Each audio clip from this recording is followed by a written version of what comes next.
Kuhner country. Okay, my friends, holy shamoly. Talk about dramatic developments now in the last 24 hours regarding the insurrection that is now breaking out, not just across Minneapolis, but across all of Minnesota.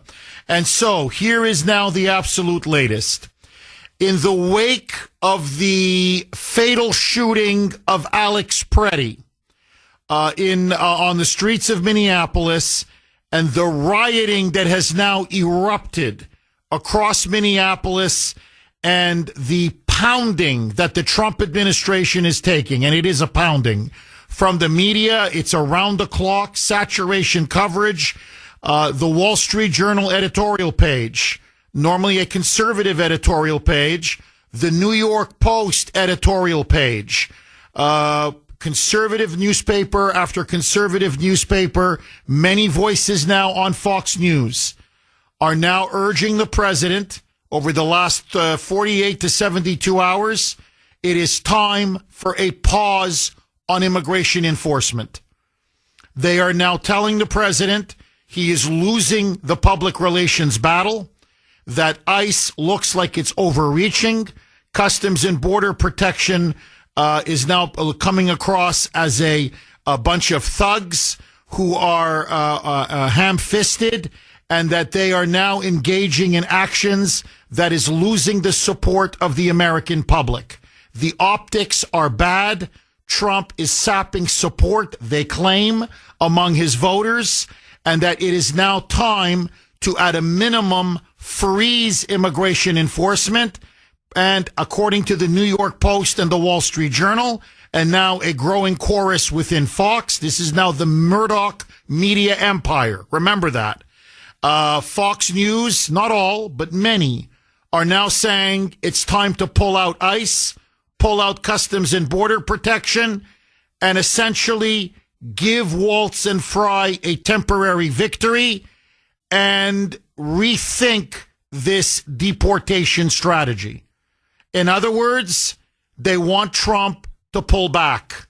So, in the wake of this blistering media campaign, not just by CNN, MS Now, New York Times, Washington Post, but even now by, in theory, allies of the administration in the media, President Trump announced yesterday Greg Bovino, the commander of the Border Patrol, has now been ordered to leave Minnesota. Basically, he is out as the point man for deportations in Minneapolis. He is being reassigned. To me, it is a demotion, but he is still the head of Border Patrol. He has not been fired or forced out of that position, but he is now going to be sent back to where he originally was, which is in California. So Bovino is out. Many, not all, but many Customs and Border Protection agents are now going to be withdrawn from Minneapolis and Minnesota as well. On top of all of this, Tom Homan is now being sent to Minnesota. In fact, he arrived last night. Bovino, by the way, is already gone. This morning, he packed his bags. He's out. Tom Homan is now in. He is going to be the point man for the administration in talking with both Tampon Tim Waltz and the boy wonder, Jacob Fry. According to President Trump, this is what he now says. He had a conversation with Tampon Tim as well as with Jacob Fry. In those two conversations, Trump says that they were conciliatory, that they were polite, that they were respectful, that they said they want to reach common ground, and that they are willing to some extent to cooperate with ICE to capture or detain or deport the most violent criminal illegals in the city of Minneapolis. And so President Trump saying, after two positive discussions, one with Waltz, one with Fry, in which both appear to be somewhat conciliatory, he now is sending Homan as his personal representative who will answer to the president directly. Homan will now deal with Waltz. Homan will deal with Jacob Fry. and hopefully Homan will coax them, persuade them, work with them to begin to get some basic cooperation so that President Trump can continue with deportations. And eventually, Trump said, I relayed the message to both Waltz and Fry that these deportations, this operation, will come to an end. The more you cooperate with us, the sooner these operations will end, and ICE will effectively leave Minneapolis and Minnesota. Trump says then another team will be coming in to begin the investigation, the sweeping, massive investigation into the multi-billion-dollar welfare fraud scheme that is the epicenter right now in Minneapolis and in Minnesota. Now, on top of all of this, President Trump and Caroline Leavitt yesterday both stated that they laid down 4 basic conditions that they want Waltz and Fry, the governor and the mayor, to comply in cooperating with ICE, with Customs and Border Protection, and with the Trump administration. Here is now what these sort of 4 pillars or 4 conditions are. These are the 4 demands. Number 1, turn over all illegal aliens that are in local jails, this is county and city jails, or that are subject to arrest warrants to the feds. They're not doing this. They're saying they must do this. Number 2, have state and local law enforcement make a commitment to turning illegal aliens over to the feds. In other words, if they arrest someone, say for murder or rape or drug dealing, and they find out that that individual is in the country illegally, then hand them over to ICE or to the feds so they can be detained and then eventually deported. Number 3, make local police help the feds track down and detain illegal aliens wanted for crimes. Now, what they mean by this is when ICE wants to move into an area and do a targeted raid, say they want a convicted child molester, which is quite often, or a convicted sex trafficker, have the local police provide them the latest available address they have in their database. So they're not just fishing and searching and going into homes that they previously were occupying, but now they've moved somewhere else. And not only give them the latest location so that help them capture these people, but also provide a security perimeter, keep these protesters, these rioters out so they don't obstruct and interfere with ICE, which, as you know, they have not been doing. And then number 4, partner with the feds, quote, I'm just quoting you directly, to protect American citizens in the rapid removal of all criminal illegal aliens in our country. In other words, help us get these violent criminal illegals out. The sooner we do that, the sooner ICE will basically leave your city and your state. Trump then added essentially a 5th demand that has nothing to do with Tim Waltz or Jacob Fry. He now is asking Congress, he's in fact demanding, that Congress pass a law abolishing sanctuary cities. Now, let me ask all of you, are we now seeing Trump beginning to cave under the rioting, under the insurrection, under the fact that the media is pummeling him and that this has so far not been, in terms of public relations, a very good 48 to 72 hours? Are Waltz and Fry essentially now outmaneuvering Trump? Or is Trump now recalibrating, as his administration now says they are, by bringing in Homan to calm the waters, end the chaos, force Waltz and Fry to do the bare minimum so ICE can do its job and this can de-escalate and not explode into a potential civil war or into a mass violent insurrection, which is the fear of everybody. Now, let me just say this. I think Holman, as you know, is a very good man. I'm an admirer of him. I think he's phenomenal at his job as borders are. But I think in the end, this will not work. I hope it does work. I want it to work. But I believe it's going to fail. And I believe it's going to fail for one simple reason. The source of the insurrection and the sedition that we've been watching in Minneapolis stems from Tim Waltz and Jacob Fry.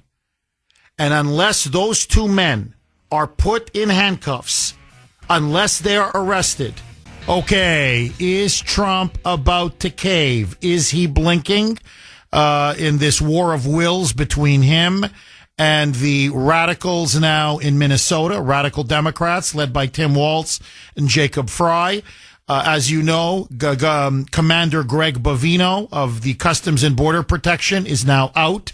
They are removing him from Minnesota completely. He is now heading to California, along with many Customs and Border Protection agents.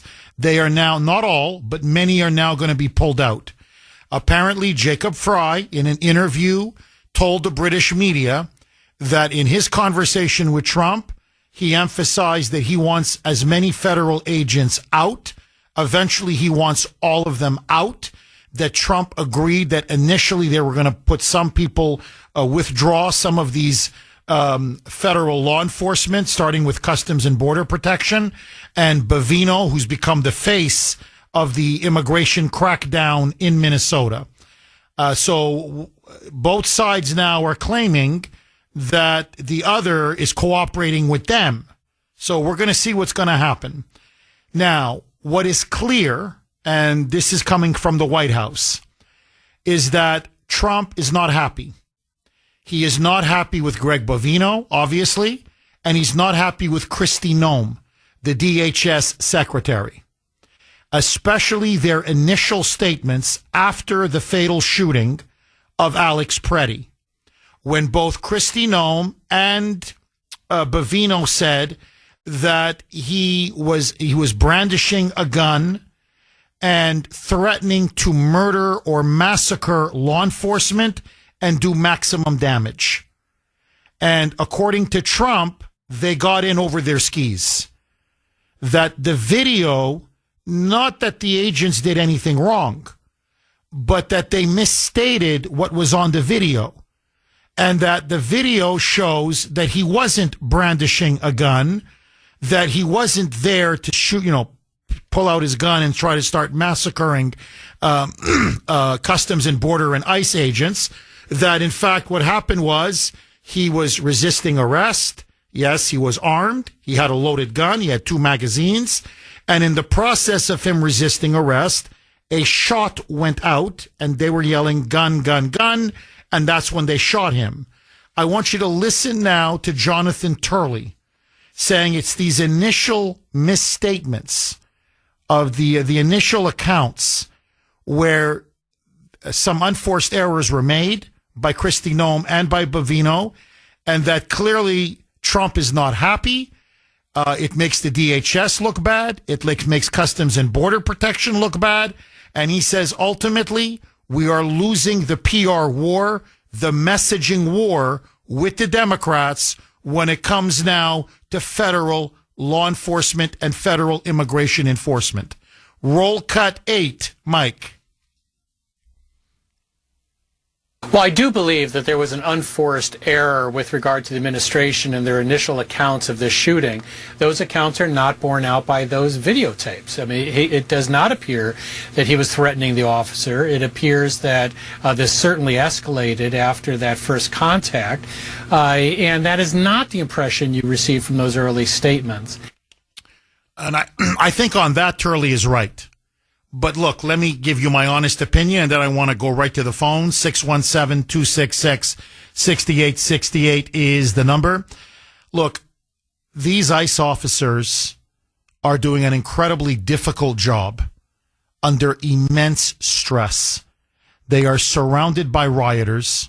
They are surrounded by insurrectionists. They are surrounded by Antifa, by Marxist agitators and thugs who are interfering, blocking, harassing, just making their lives miserable and preventing them from being able to do their jobs. They are under siege. And all of this is being incited and fomented, orchestrated by Waltz and by Jacob Fry. I think Greg Bovino, frankly, is being thrown under the bus. I don't think he deserves this. I'm not saying don't bring in Homan. I'm not saying maybe don't make Homan the point man. Okay, fine. But what did Greg Bovino do wrong? Did they overcolor the situation? Was it 100% accurate when they said, hey, he came there with a gun, brandishing a gun. He came there to massacre people, massacre law enforcement. Yeah, that was too strong. Okay, that's true. But to me, his people have done yeoman work. Bovino is a patriot. Bovino is a brave man under almost impossible conditions. His people are being attacked and assaulted and threatened every single day. I think it's demoralizing to send him to California, if you want the honest truth. Okay? So I don't like the idea of sending him to California. I don't like the idea of already withdrawing some Customs and Border Protection agents. Because I think now you're giving Waltz and Fry a victory. And you're giving the activists and the rioters on the streets a victory. And the message now, and that's why Trump's got to be very careful. If ICE leaves Minneapolis with its tail between its legs, then the radical left and the Democrats are going to conclude, if you can make enough noise, if you can create enough havoc and chaos and anarchy, if you can intimidate and attack ICE, bite off enough fingers, destroy enough cars, barricade and block enough streets, eventually you can chase ICE out of every sanctuary city. So Trump's got to be very, very careful. If this is perceived as appeasement, then you know what appeasement leads to. It emboldens people, and this will embolden clearly the radical left, Antifa, and the Democrats. This will spread to other cities and other states. And let me just make one final point. I don't believe you can make a deal with the devil. I don't. Tim Waltz is a pathological liar. Jacob Fry is a pathological liar. Is Trump about to cave? I'm not saying he is. I'm saying I'm asking you the question. Is he blinking now in this showdown with the radical Democrats, the insurrectionists in Minnesota? Greg Bovino is now out, the head of the Customs and Border Patrol, and many Customs and Border Patrol agents are being withdrawn as we speak. Tom Homan now is the point man for the administration in Minnesota. In fact, he arrived last night. He's meeting with Waltz and Fry, it looks like today, and we'll see what develops in the next 24 to 48 hours. Now, let me just play one last cut, and then I want to go right to the calls. 617-266-6868 is the number. Listen now to Jonathan Turley. I think his analysis, he nailed it. Trump is using Homan as a reset. It's obvious. He's offering Waltz and Fry an off-ramp. He doesn't want to invoke the Insurrection Act. He fears the massive political blowback, the massive public relations backlash of sending in the military into Minnesota. So he's like, look, I really don't want to do this. This is DEFCON 1. I don't want to go to DEFCON 1. So for your sake, for my sake, for Minnesota's sake, for the country's sake, let's pull back from the brink and let's everybody just tone down the temperature a little bit. I'll give you a victory. Bovino goes. We'll start to pull out some of these federal agents so you can go to your people and say, okay, we showed them, but help us now. capture, detain, arrest these violent, dangerous criminal illegals, cooperate with us as other mayors, other governors are, and there are no incidents, there's no chaos on the streets whatsoever. So it doesn't seem to be an ICE problem. It seems to be a Minnesota, or in this case, a Waltz and Fry problem. So he's giving them a way out. Trump is willing now to push the reset. The question is, are Waltz and Fry willing now to push the reset? Roll cut 8A, Mike.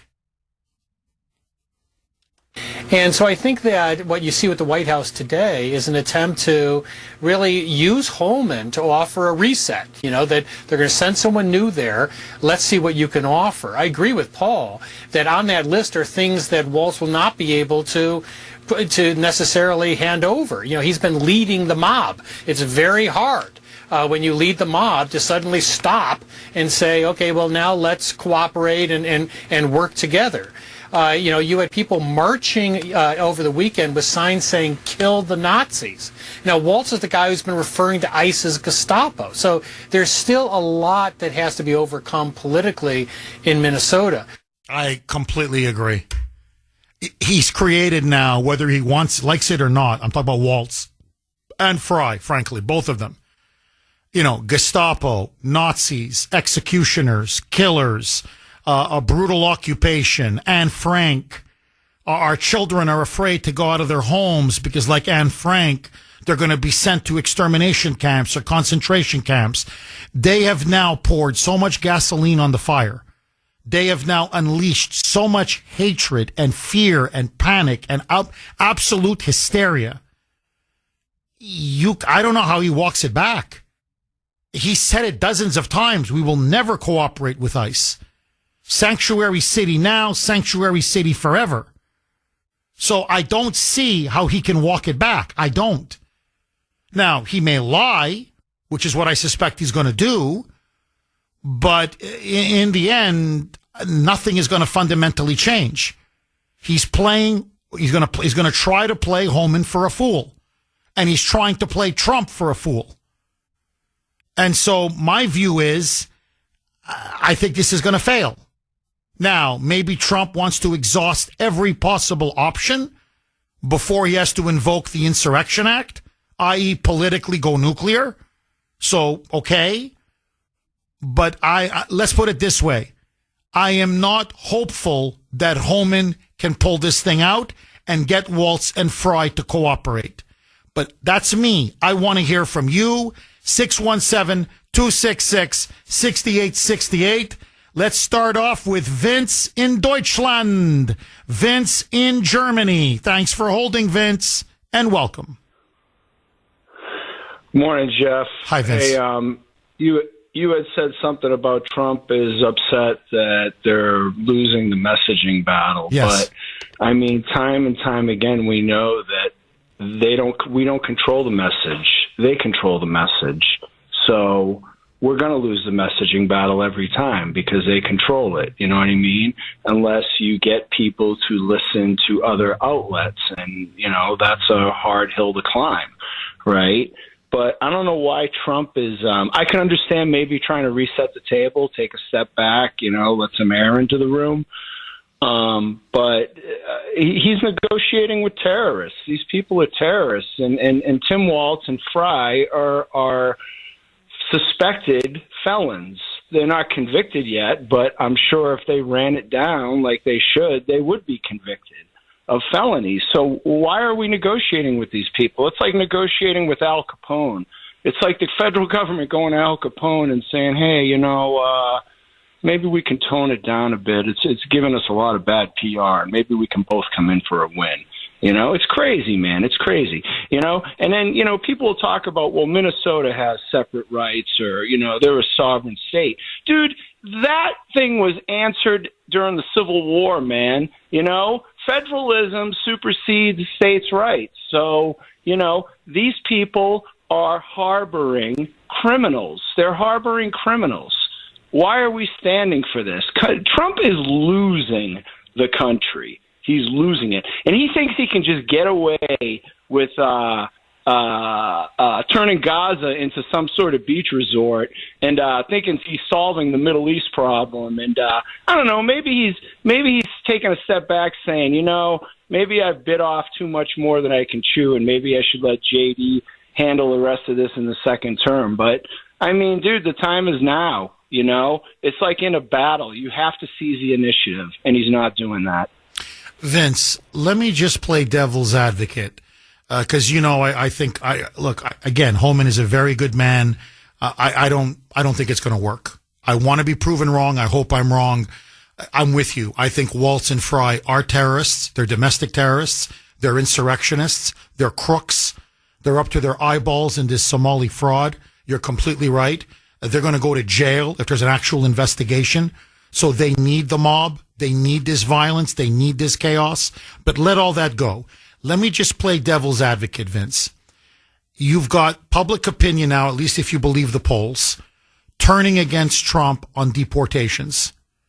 That on the immigration issue, which was a big one and a winner for him, he's now underwater. These images, the 5-year-old boy being detained, people on the streets protesting, this Alex Preddy guy being shot by Customs and Border Protection, the media screaming U.S. citizens are now being killed on the streets. And so he's like, look, politically, I'm getting killed. In terms of voting, the polls, what people say they're going to vote on in November, I'm starting to lose a lot of voters, especially independents. So let me bring in Holman. Maybe he can talk sense into them, maybe even threaten them a little bit, maybe, coerce them a little bit, try to talk some sense, and maybe we can get most of these violent criminals out, and we can get out of Minnesota and move on. Holman is the guy to reset everything. I don't want to invoke the Insurrection Act, because if I do, Minneapolis is a tinderbox. It's a powder keg. It's going to blow. I don't want it to blow.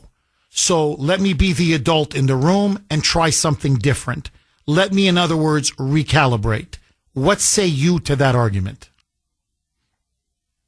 I say, did Lincoln abandon Fort Sumter after it was attacked? You know what I mean? How did that work out? It's like this is the time is now. The battle is here, because this thing is going to spread. If he blinks now, it's going to spread through the whole country. His administration's toast. He's going to lose the midterms. He's going to get impeached, and he'll probably end up in jail as retribution. And the Democrats will use retribution. They will. Okay? Trump's pussyfooting around. His poll numbers are crashing because he is not doing what he said he was going to do on the campaign trail, and that's put people in jail, and that's released the Epstein files. The Epstein... I got to tell you, Vince, you're on fire. Okay, this is a text message. By the way, you can text the Kuhner Man, 70470, 70470. Diehard Trump supporter. Diehard. I mean, he is MAGA to his very core. Someone who voted not just 3 times for Trump, but enthusiastically voted 3 times for Trump. This is what he wrote to me, a personal message on my cell phone. Jeff, all of this would come to an abrupt end if Trump would take some decisive action. Arrest Waltz. Arrest Fry. Arrest those involved in the Signal app scandal. Arrest those in the welfare scandal and the Somali pirates criminals. We need decisive action now. I agree with you. Honestly, I agree with you. I mean, who knows? Maybe Holman is the key to all this. We shall see. I'm willing to give the president, obviously, a chance. But I agree with you. Your sentiments, not 100, 1,000%. Okay, this is from 617. Jeff, who is looking out for the poor people of Minnesota, especially those in Minneapolis? Who is defending them? They've been completely abandoned by their crazy moonbat mayor and by these, Marxist Antifa thugs that are now roaming the streets and rampaging and rioting. And that's the thing. what's the point of having a federal government if we're not going to protect the basic civil rights of Americans in Minneapolis, in Minnesota? The overwhelming majority stand with ICE, stand with Customs and Border Protection, and want these dangerous, criminal, illegal aliens gone, deported. Who speaks for them? Okay, one more. This is from 508. Jeff, Tim Walz and Jacob Fry need to call off the dogs and activate the police to assist ICE. Well, that's what Trump is now urging. In fact, it's part of his 4 demands. And that's exactly why he's now sent Homan to talk to both of them, basically telling them in private, as the way you put it, call off the dogs, and it's time now to cooperate. Or else I may have to go back and tell Trump, you're not cooperating. And I think if Homan goes back and says, Mr. President, I exhausted every discussion, every option. We tried everything to work with Walz and with Fry. They are dead set against working with us and cooperating with us. Then if Homan says no cooperation, then Trump may be forced to drop the hammer and invoke Insurrection Act. I mean, we'll see. So the next, I believe, 24 to 48 hours, absolutely pivotal. Dan in Plymouth. Thanks for holding, Dan, and welcome. How did this all start, this insurrection? It started with a young adult that shot a video that documented fraud, and it went viral. I've said it before. I'm going to say it again, Jeff. Withdraw ICE, withdraw Border Patrol, and flood the state of Minnesota with federal auditors and accountants, and go into every book where federal dollars went. Instead of arresting the protesters, arrest the bureaucrats that enabled the fraud. I'm going to draw an analogy, and that is when Trump took down ISIS, he didn't go after the suicide bombers. He went after the caliphate. In this scenario, the protesters are the suicide bombers, and the caliphate is Walz and Fry. Go after the caliphate because they're the ones that benefited from the fraud. You go after them. It's like cutting the head off the snake. In the meanwhile, if the protests continue where there's no ICE operations, then you'll know it wasn't about protesting ICE. It's about something else. And then lastly, Jeff, Trump needs to release through the FBI the list of all of the criminal illegal migrants that they want to apprehend in Minnesota, just like they have an FBI's most wanted list. Then let the Democrats, through the conglomerate media, try to defend these violent criminals. Publish the list. I don't care if it's 1 or 1,000, 10,000 or a million. Publish a list and say, this is who we want. And we're going to count on the Minnesota State Police and Walz and Fry to do the apprehension for us.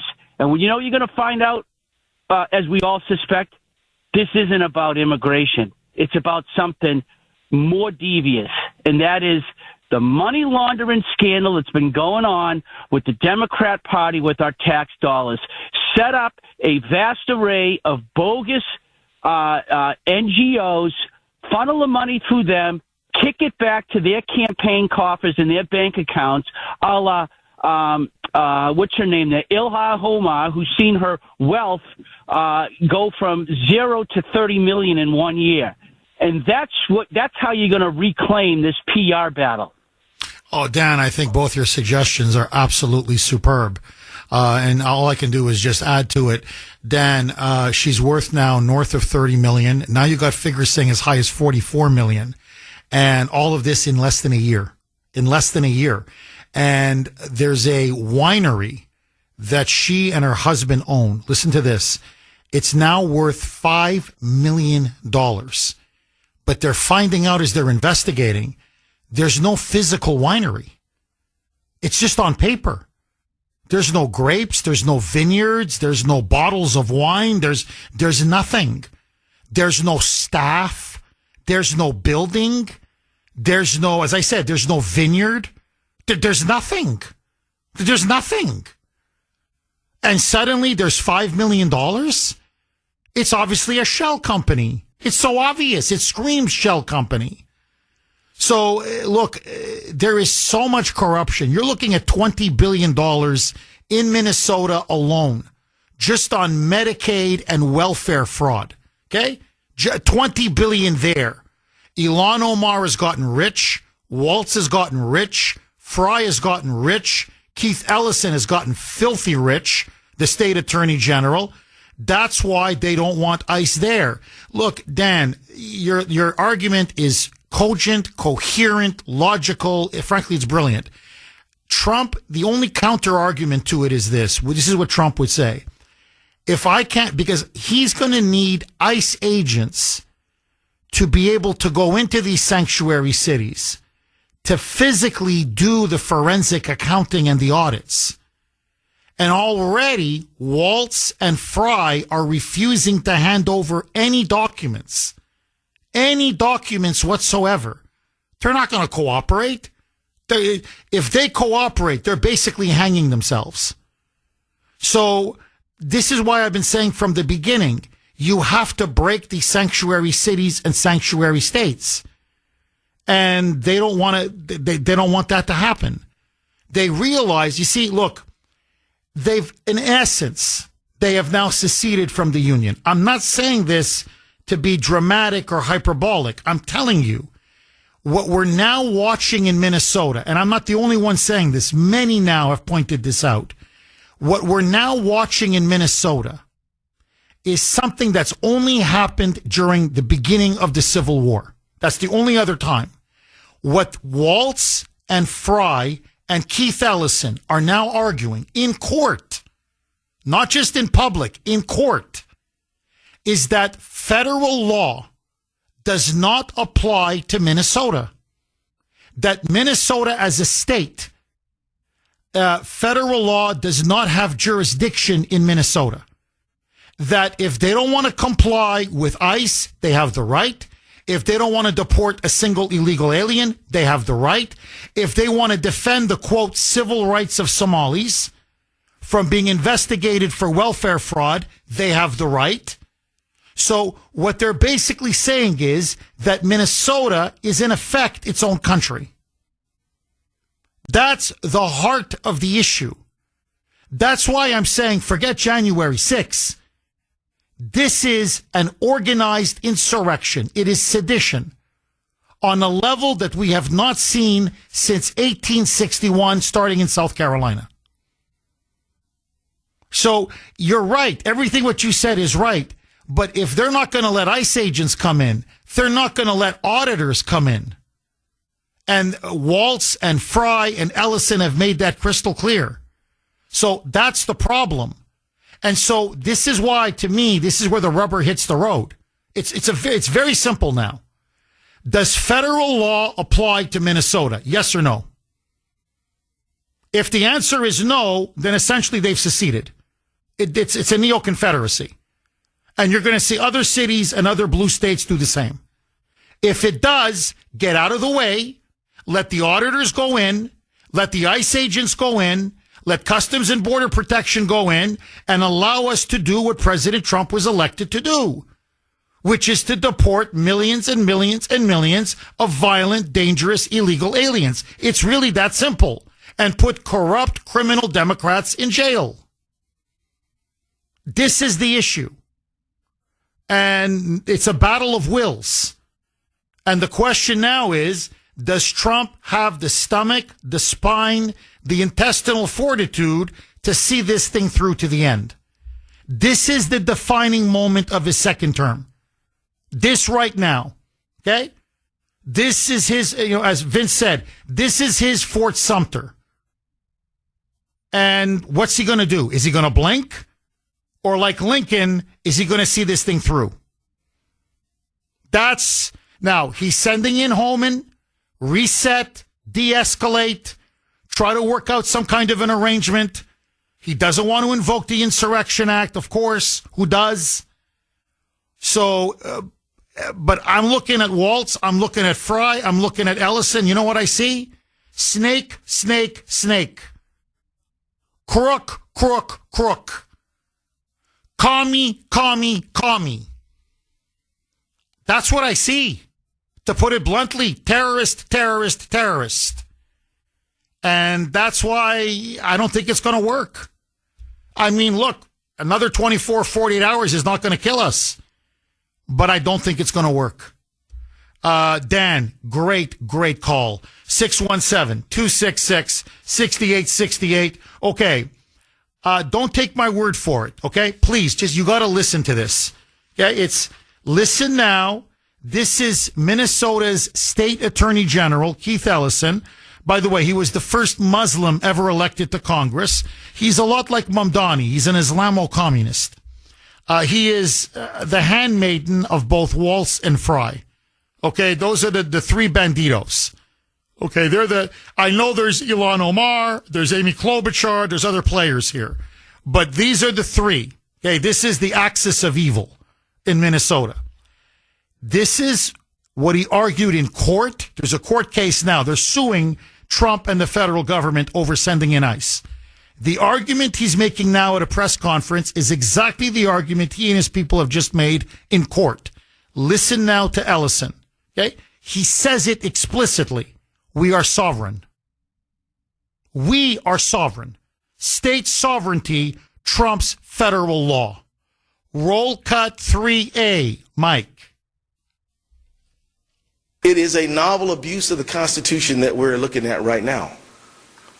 No one can remember a time when we've seen something like this, when a state can marshal facts to show that our targeting is not based on excessive amounts of undocumented immigrants or anything like that, but we're targeted because of politics, which violates our First Amendment rights. The 10th Amendment, which we are entitled as a state to equal sovereignty, and we have been denied that. The federal government is literally commandeering and coercing the state of Minnesota to bend to its will, which is the prerogative of the people of the state of Minnesota. There you go. Federal law does not apply in the jurisdiction of Minnesota. That's his argument. What he's saying is here, and he said it repeatedly, we don't abide and adhere to federal immigration law. We don't want to enforce it on our soil. You want to deport them? That's fine. Go to the red states. But you're not going to do it here.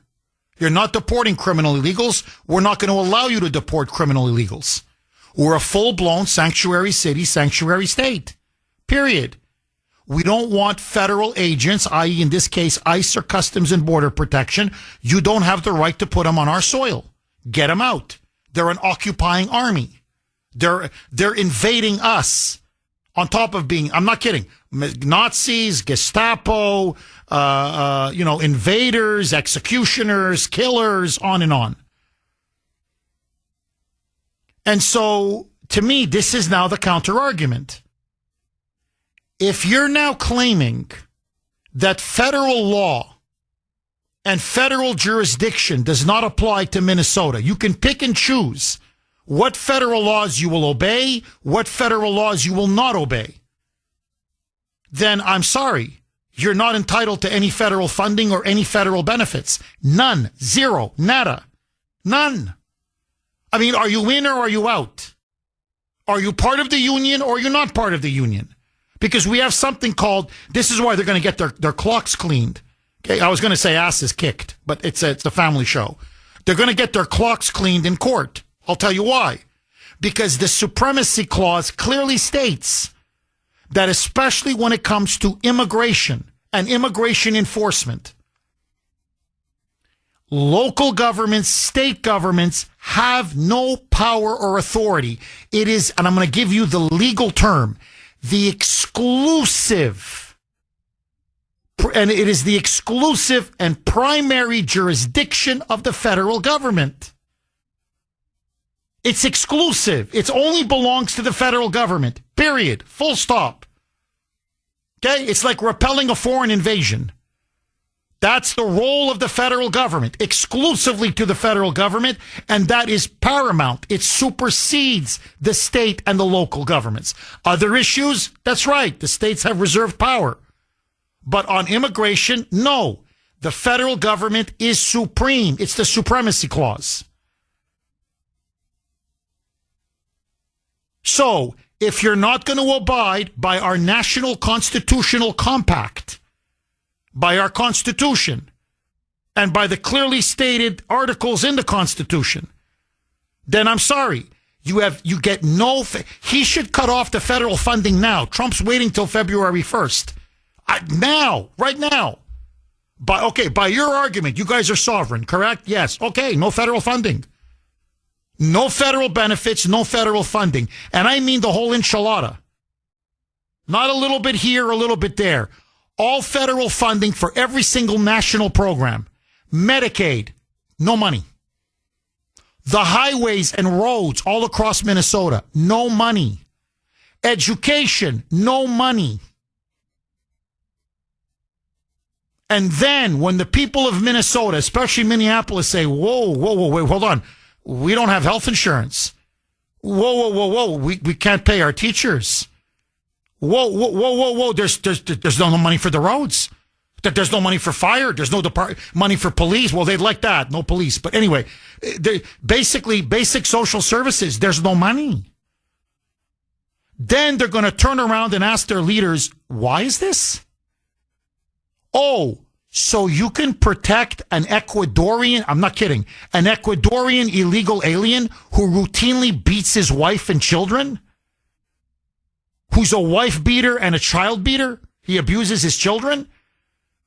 Because that's who they were after when Alex Preddy, who is part of an anti-ICE agitator group that was deliberately stalking and harassing and interfering with ICE as they were trying to make an operation. That's who they were trying to capture when Preddy, with his, stupid camera, then interfered with ICE and came with a loaded gun with 2 magazines and then began to resist arrest.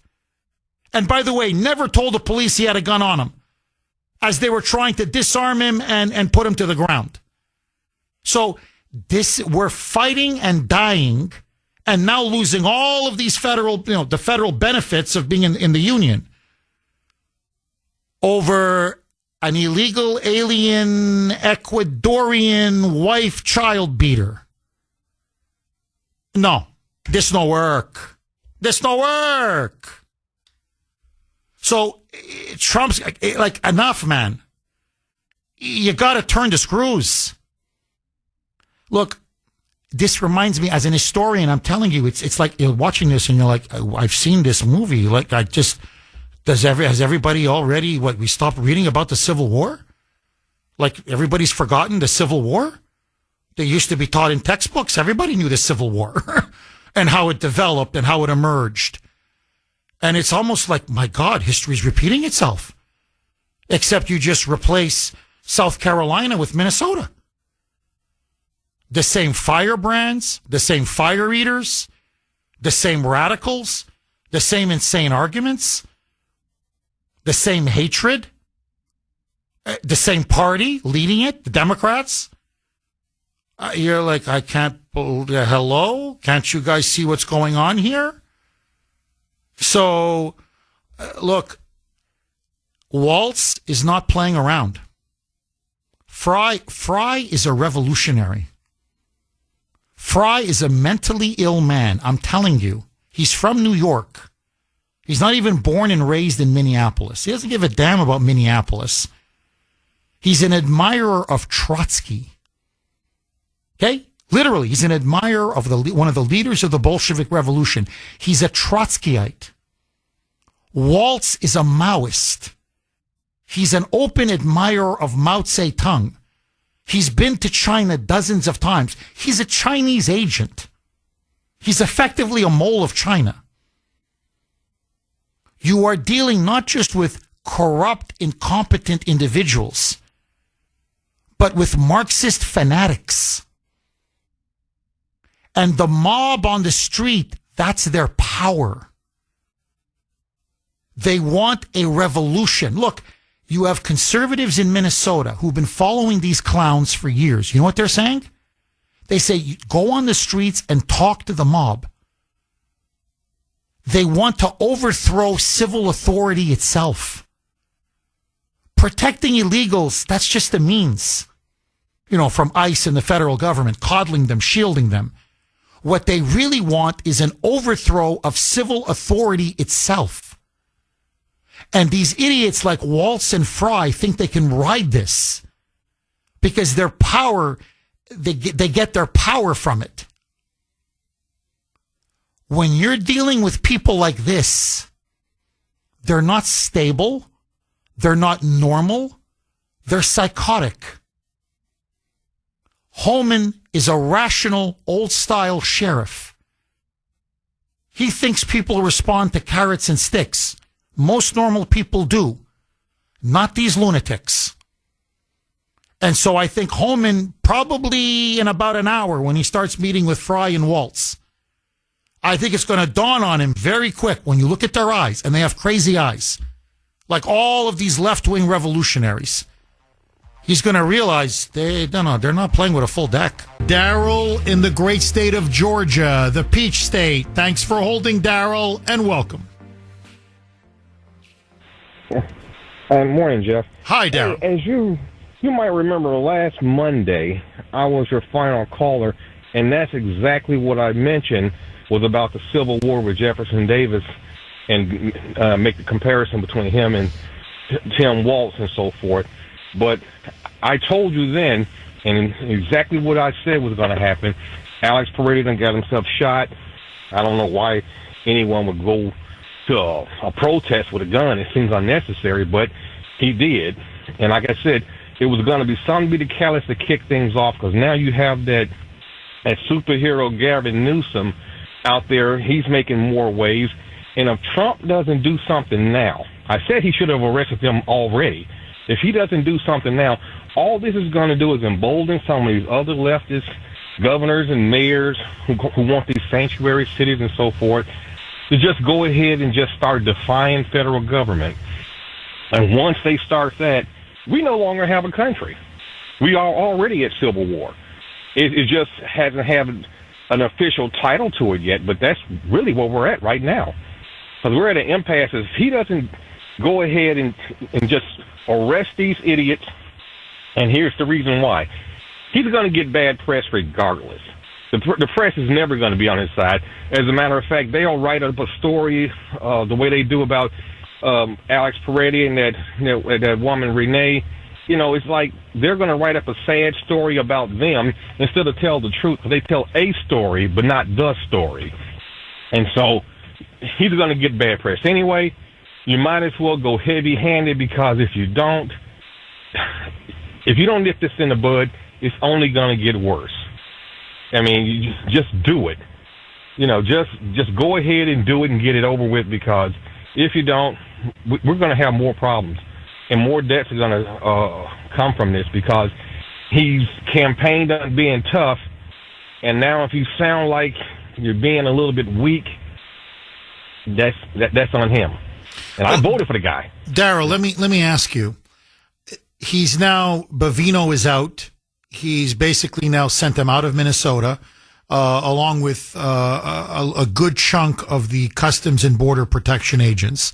So federal agents are leaving Minnesota. Bavino has been removed from Minnesota. He was overseeing the operations, the deportation operations. They've now sent him to California, which was where his headquarters was initially located. And he's been replaced by Tom Homan.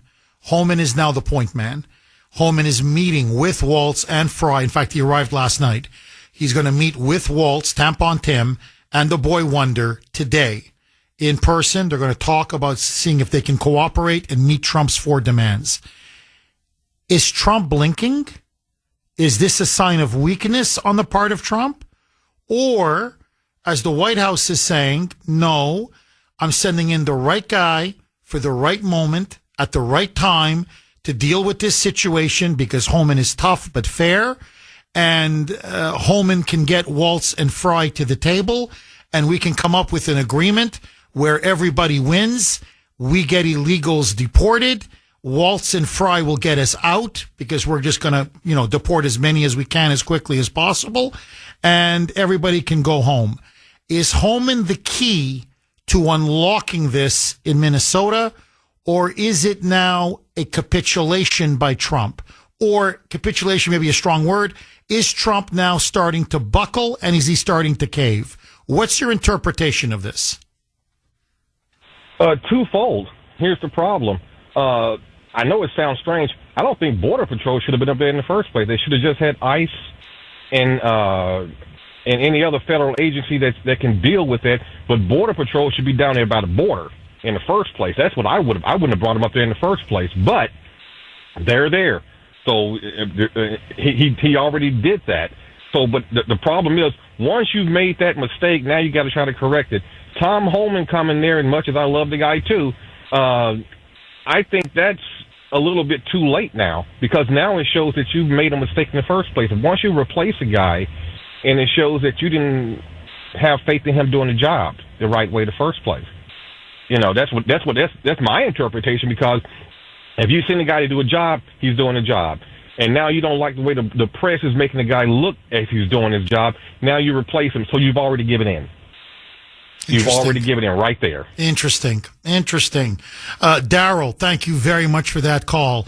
And look, the other thing the press is really playing up is that Kristi Noem is being sidelined. He's not sending his DHS secretary to talk to to talk to Waltz and to talk to Fry. He's sending in Homan. So this is a vote of non-confidence in Kristi Noem. Now, the White House says they're not going to let her go. They're not going to fire her. But Trump is not happy, according to the White House, with the way Noem has handled the fallout. 617-266-6868 is the number. You can also text the Kuhner Man, 70470. Okay, lines are blazing. Text line is on fire. Let me ask all of you. It is the Kuhner Country poll question of the day, sponsored by Mario's. Mario's quality roofing, siding, and windows. Did President Trump do the right thing by removing Border Patrol Commander Greg Bovino and sending border czar Tom Homan to Minneapolis? So, in other words, did he do the right thing by removing Greg Bovino, the head of the Border Patrol, and replacing him with Tom Homan and sending Homan to Minneapolis to deal with Waltz and Fry? A, yes. B, no. You can vote on our webpage, WRKO.com/Kuhner, WRKO.com/Kuhner, KUHN as in National ER. You can also vote via X, and boy, was I active on X last night. My handle there, all one word, at the Kuhner Report, at the Kuhner Report, KUHN as in National ER. Betsy in New York. Thanks for holding, Betsy, and welcome. Hello. We've spoken before. I'm an investigative journalist for a TV network, and I was sent to Minneapolis. I want to give you what it's like on the ground there. I was there the day after the Renee Good incident. It's a mental asylum. The whole town. This is called South Side, where this is all happening. It's all women. Now they have all their grievances. When I was there, they were having vigils every day for Renee Good, but now the indigenous people are there, and so they were complaining that we're on stolen land. Anybody who had a grievance, they're taking this out. They had a parade that had all these floats about stolen land and Renee Good, and it's insane, because I had to drive the streets before the vigils came out.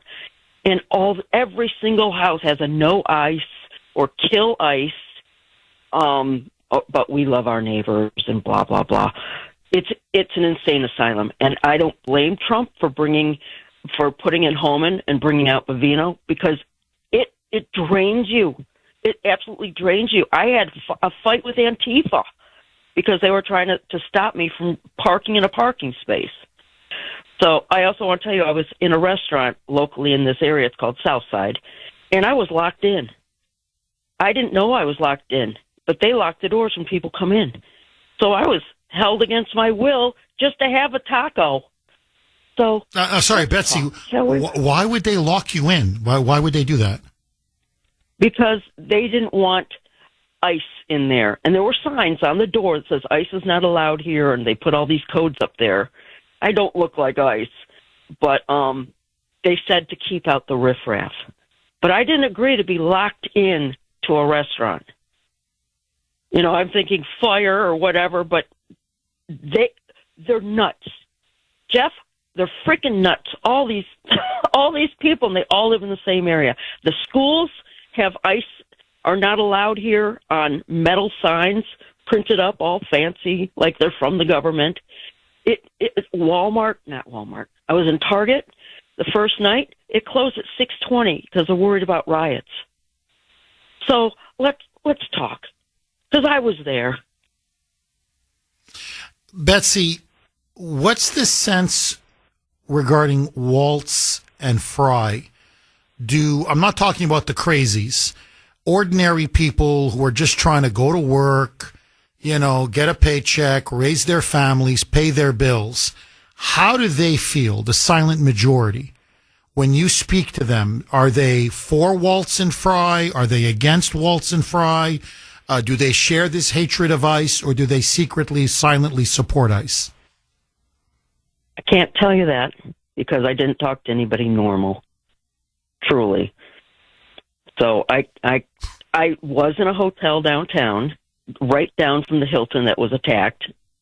But I never really discussed. That wasn't my job, was to discuss things with normal people. So I think they're all holding it close to the vest because you're going to get attacked. I was removed because of the violence, and they have this app called Signal, and that's how you get so many people at a location so quickly. It's like a mass texting that goes out to all the insane people, and that's why they're always there in crowds suddenly, because they're being paid.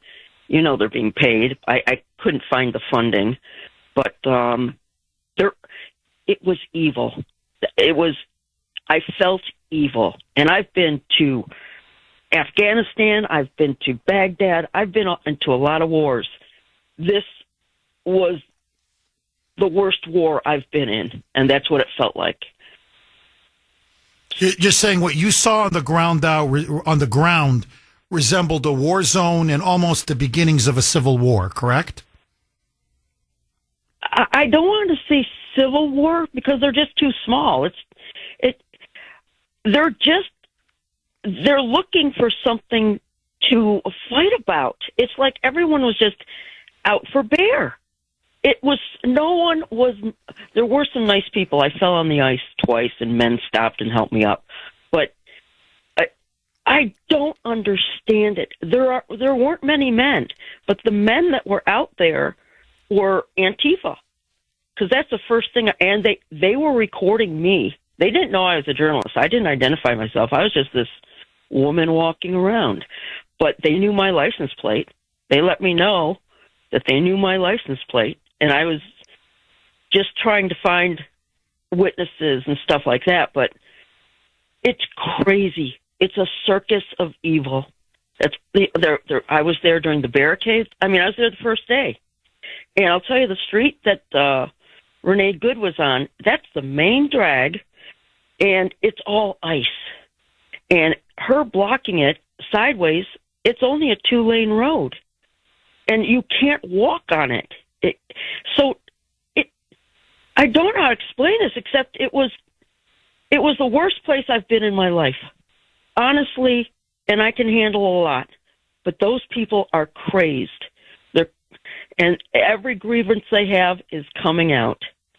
Betsy, I've got to ask you, and we've only got about a minute left, 90 seconds. It's the $64,000 question. What should Trump do? Should he invoke the Insurrection Act Is it time for him to send in the military and arrest Waltz and Fry? Or will that just inflame the situation even more? I think Trump is playing the long game, but why aren't Waltz and Fry telling the people to stop being maniacs?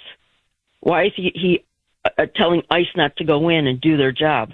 It's the people that are the problem. They think with one brain. Absolutely. And this is by the George Floyd incident. They've got on the churches, his picture painted on the sides of churches. But it's the people that's the problem. It's a very small area. It's a pretty small area. So the media sensationalizes it. I think Trump is just playing the long game, putting in Holman to just relieve Bovino, because I needed relief. I'll never go back. That's the worst place I've been in my life. So that's what I have to say. I was Betsy, on the ground. is that what you saw? Were those domestic terrorists? Was that an insurrection? Were those insurrection? I know you're saying they're crazy, they're nuts, they're leftists, they're Marxists. They're for indigenous rights, and you're on stolen land, and you're dealing with left-wing lunatics. But what you witnessed, was that an insurrection? Is that what's unfolding now in that part of Minneapolis? I think now that more people have come in and you've got more Antifa and more violence, that would be an insurrection. But still, what you're dealing with is you're not dealing with normal people who have intelligence or thought. You're dealing with one brain, and it's all against the government. Betsy, chilling call. A really good reportage. I know you're back. Okay, if you remember, I talked about State Attorney General Keith Ellison, the argument that he's making on behalf of Tim Waltz, Tampon Tim, and Jacob Fry, the boy wonder, how when it comes to immigration, Minnesota is sovereign. They don't have to abide by federal immigration law or comply with federal immigration law enforcement. And I said it's clearly unconstitutional. It's black letter law. It's in the Constitution. Just very quick, because you need to hear this. This is from 781. And this is 1,000% true. By the way, you can text the Kuhner Man 70470. If you want to see how illegal, how unconstitutional, how extrajudicial, okay, in other words, how seditionist, how insurrectionist the behavior of Waltz, Fry, Ellison, and all the Democrats in Minnesota are. Listen now to this. Jeff, the Supreme Court has ruled unequivocally about whose jurisdiction governs immigration and the status of illegal aliens. And that's the federal government, period. 2 cases, one with regard to Arizona, when in 2012 Barack Obama was not enforcing the law, and the other in Texas in 2023 when Joe Biden was not enforcing the law. The Supreme Court was crystal clear. These are the words of Justice Kennedy, the uber liberal in the majority decision. Quote, now listen to this, okay? Please, you got to hear this. The federal government of the United States has the broad, undoubted power over the subject of immigration and the status of illegal aliens. Further in the decision, this is what the Supreme Court ruled. Quote, the states cannot compel how federal immigration law is enforced.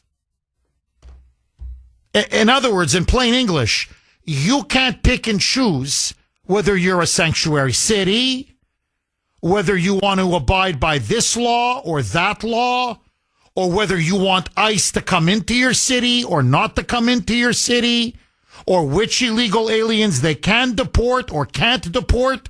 You don't have the power or the authority to do that. It's clear in the Constitution. It's, as I said, it's black letter law. and it's not one but two Supreme Court decisions who said the federal government has undoubted exclusive jurisdiction and power over immigration and the enforcement of immigration. So what Waltz and Fry and Ellison are doing is patently illegal. It's illegal. The only ones going rogue is them. The only ones being lawless is them. The only one that is engaged in a rebellion, the nullification, using a Civil War term, the nullification of the federal government, of federal authority, of federal power is Waltz, Fry, Ellison, and the radical Democrats in Minnesota. So legally, constitutionally, never mind morally, they don't have any ground to stand on. There's nothing to negotiate. If I'm Tom Homan, I'm going there to give them an ultimatum. Here are Trump's 4 demands. Either you comply by high noon, or we're sending in the troops. Take your pick. 617-266-6868. Agree, disagree. Mark in Medford. Thanks for holding, Mark, and welcome. Good morning, Jeff. What you just read and how that law works is exactly what Tom Homan should tell him. Okay? You know, they're full of crap, Fry and Tampon Tim. They say, well, we want to work with, our police wants to work with ICE and, get the illegal criminals out of. No, if you wanted to do that, you would have done that right in the beginning. But no, you had people go out and protest and you egged them on. People got killed. Well, that's too bad. First of all, you don't take a loaded gun to a rally with extra ammo, number one. So that was foolish on Freddie's part.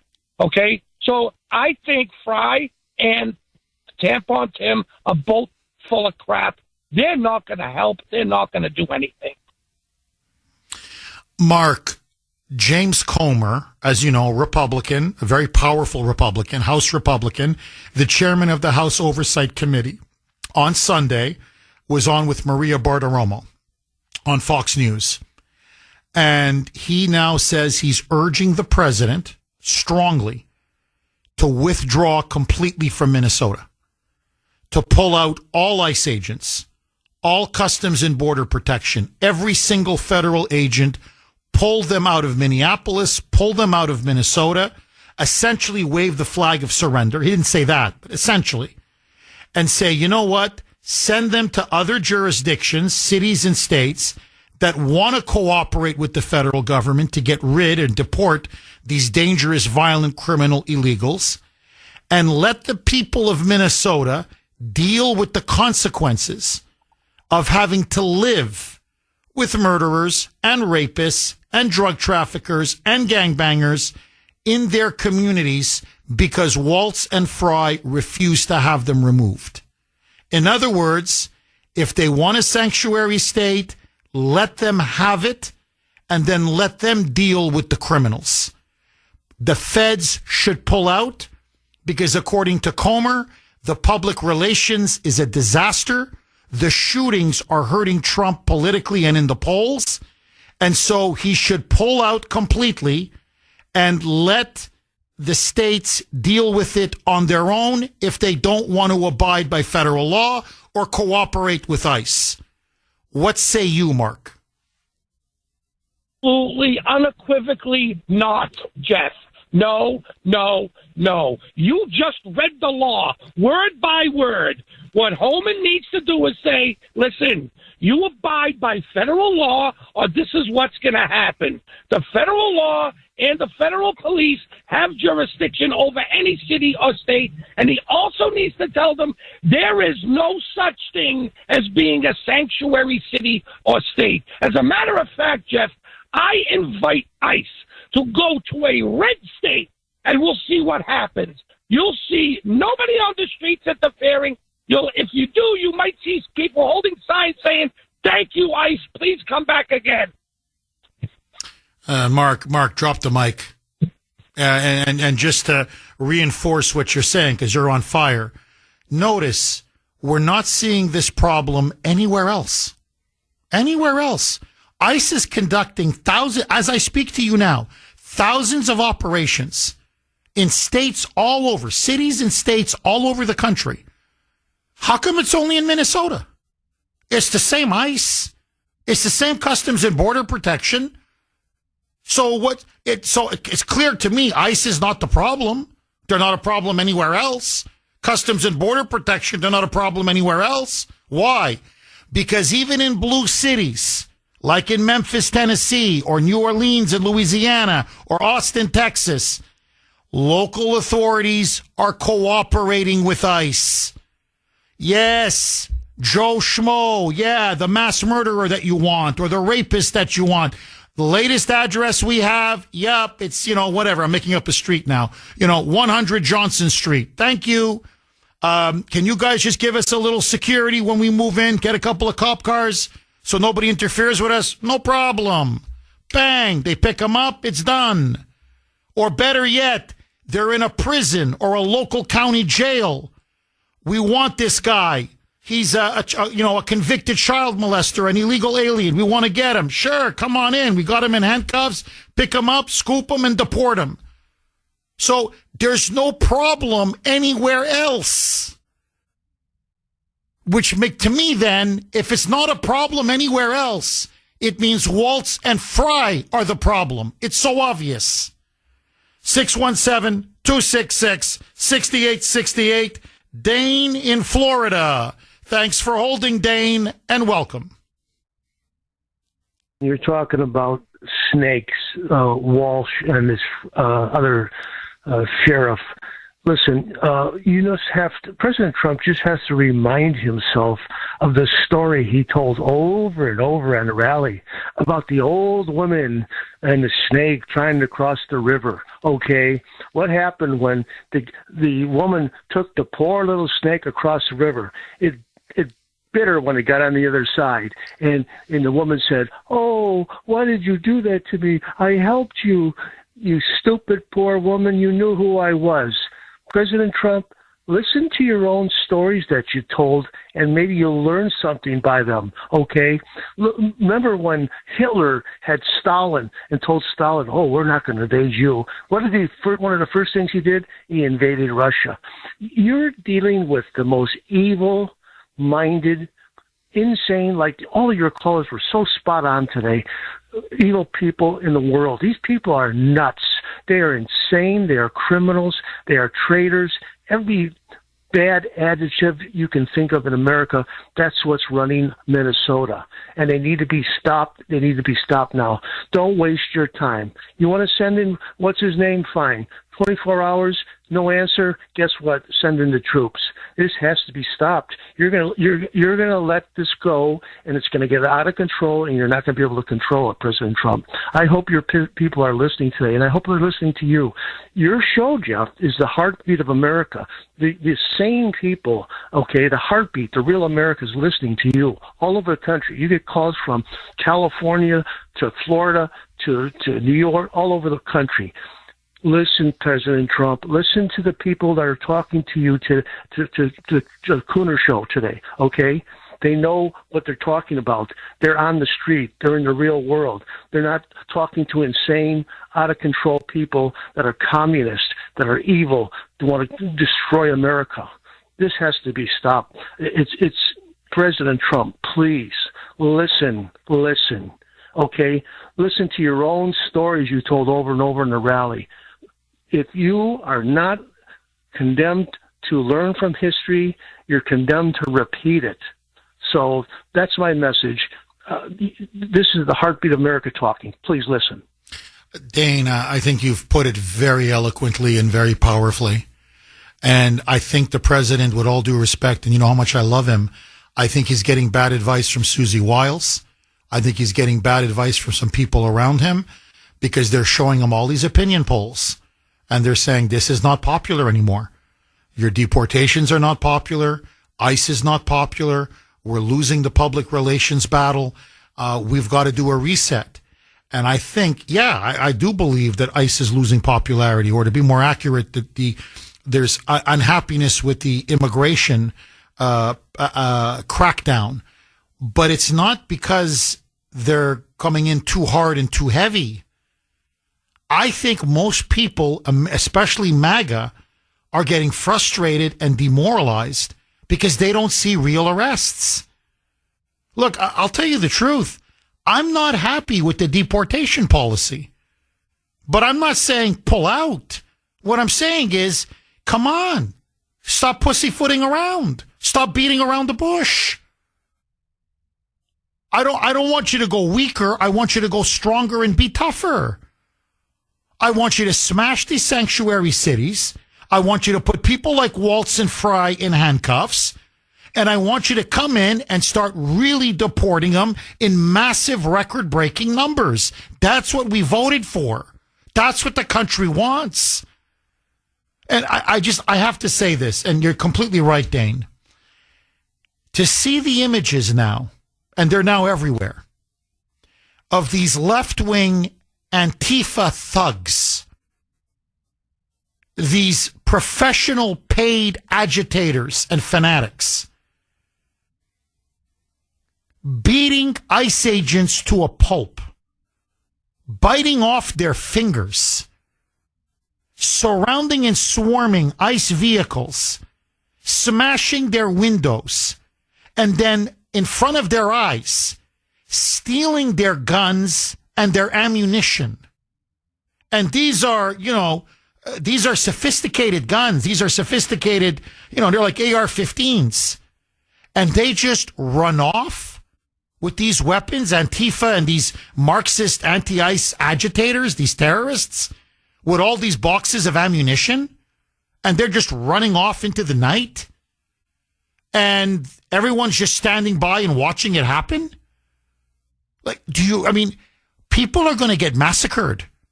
ICE agents are going to get massacred. They're going to get shot. Like, how can you do this? To me, this is so outrageous on so many levels. Send in the troops now before you've got a real rebellion on your hands.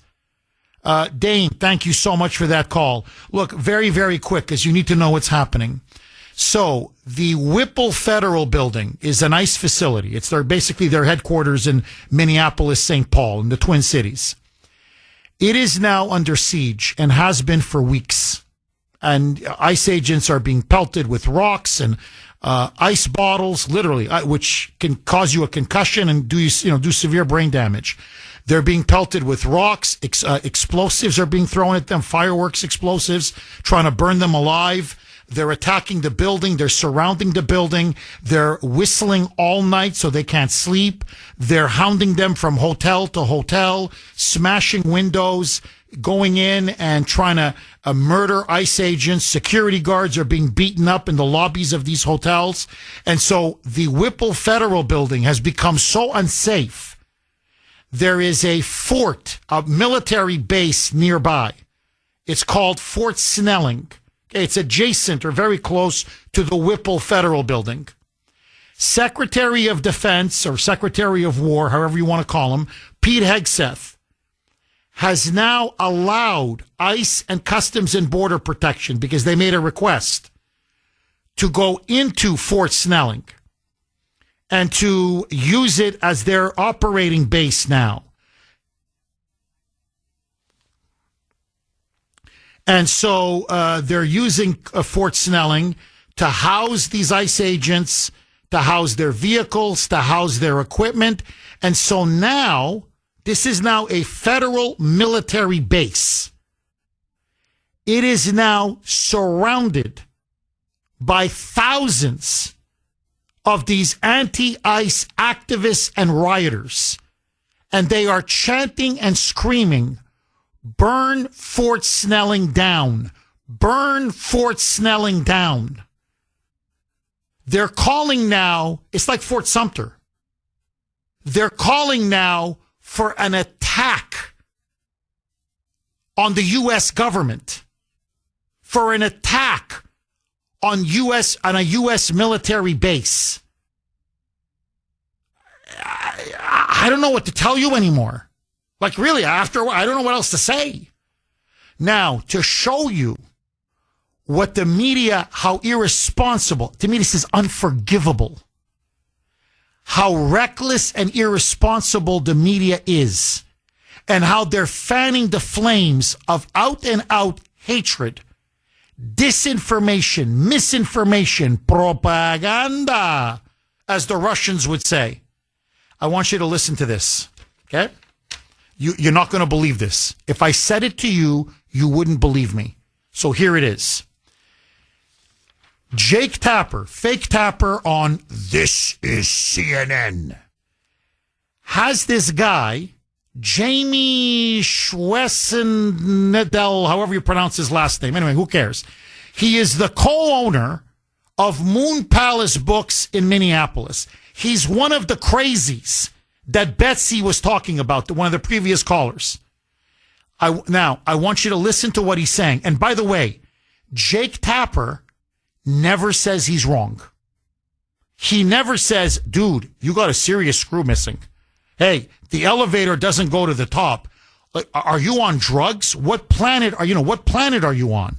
Listen to this. This is now what's being put out on the airwaves. Roll cut 7, a mic. I understand that, but they take people to Fort Snelling here, which literally was built as a concentration camp, and Alligator Alcatraz, which I think we can all agree is a concentration camp. Not saying they're Dachau, I'm not saying they're putting people in ovens yet, but these are concentration camps. Okay. I don't need to argue with you about that. It's a concentration camp. Fort Snelling is a concentration camp. And it's not Dachau yet. It's not Auschwitz yet. They're not putting them in gas ovens yet, meaning it's coming. Fort Snelling is a military base. Like thousands of military bases that we have here and around the world. It houses U.S. troops, and now it's housing ICE and Border Patrol agents. CNN should have its license revoked for what they just did. Because never did Jake Tapper ever say, that's a lie. But where's your evidence that this is a quote-unquote concentration camp? Show me the gas ovens. Where are people being systematically massacred and killed and murdered? Like, hey, dude, listen, lay off the weed, okay? Seriously, lay off the drugs. Because it's frying your brain. Instead, on CNN, and by the way, they're repeating it on MS now. It's the same crazies now. This is a concentration camp. These are gas ovens. You want to talk, forget pouring gasoline on the fire. You want to talk about inflammatory, incendiary, frankly, insane rhetoric. And this is being done deliberately to stir people to become violent and to attack Fort Snelling or attack ICE agents or attack federal agents or federal buildings or federal personnel. There's no other purpose to do this than to inflame and incite. That's what this is. And CNN just stands there and like, well, and by the way, notice how coy they were. Notice how coy. Jake Tapper didn't say, I agree. But of course, he didn't say that's wrong. Hey, I just let the guy say his piece without ever correcting him. President Donald J. Trump, hold the line. Hold the line. You've got to break them. It's now or never, not vice versa. You can't allow them to break you. You do that, then this is going to spread to every blue city and blue state in the country. He's got to break them and break them now. Hold the line. 8:20 on the great WRKO. Jeff Kuhner, Boston's bulldozer, cleaning up the liberal bull. Agree, disagree. Maria in Ludlow. Thanks for holding, Maria, and welcome.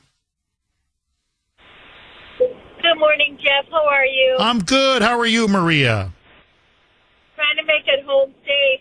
It's been a rough weekend. It has. I have to tell you, my commute was horrible this morning. How is it now? Are the roads a little better? The Mass Pike is okay right now, but yesterday it took me over 2.5 hours. Ugh. Yeah, not pretty. Maria, where do you stand on all this? Sending Holman down to Minnesota. Greg Bavino is now out, the head of the Customs and Border Patrol. Not out from his job, but he's out of Minnesota. Trump is now pulling out some of these Customs and Border Patrol agents, and he wants Holman now to negotiate and get Waltz and Fry to cooperate with ICE when they start going after some of these violent, dangerous criminal illegals. Is Holman the man to do it, or is Trump, in your view, starting to cave? What say you?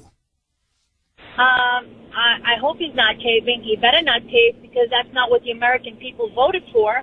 We put him in there to clean up this country, to make America great again. So the other gentleman going to California, maybe it's the beginning of starting to clean house over there. Holmes, Tom Holmes, he is a phenomenal person, and he's done great work. And I don't think there should be no negotiations with the Timmy Bob over there and French Fry over there. There is nothing to negotiate. It's either this or jail. But regardless, those two should be in jail for everything they have done, for the corruption. And America, Mr. Trump, if you are listening to this, me, as an immigrant that has become a U.S. citizen, as a patriot, American-loving patriot, you need to stop listening to whomever you're listening to, those little buffoons in your office, because to me, they don't have America's best interest at heart. You need to start listening to the American patriots that gave you that power. We are sick and tired, and then when we're done being sick and tired, we're even more sick and tired of everything that's happening. You need to start putting that, I can't even remember the name of that act, but enough of playing weak. America needs to grow a backbone. You need to stop playing nice and giving these people chances. You know what? Obama has all these cages, start arresting all these protesters, start arresting everybody that is against ICE, start arresting all these mayors, start arresting all these judges that's putting people back in the street. Arrest everybody. You know what? It's time.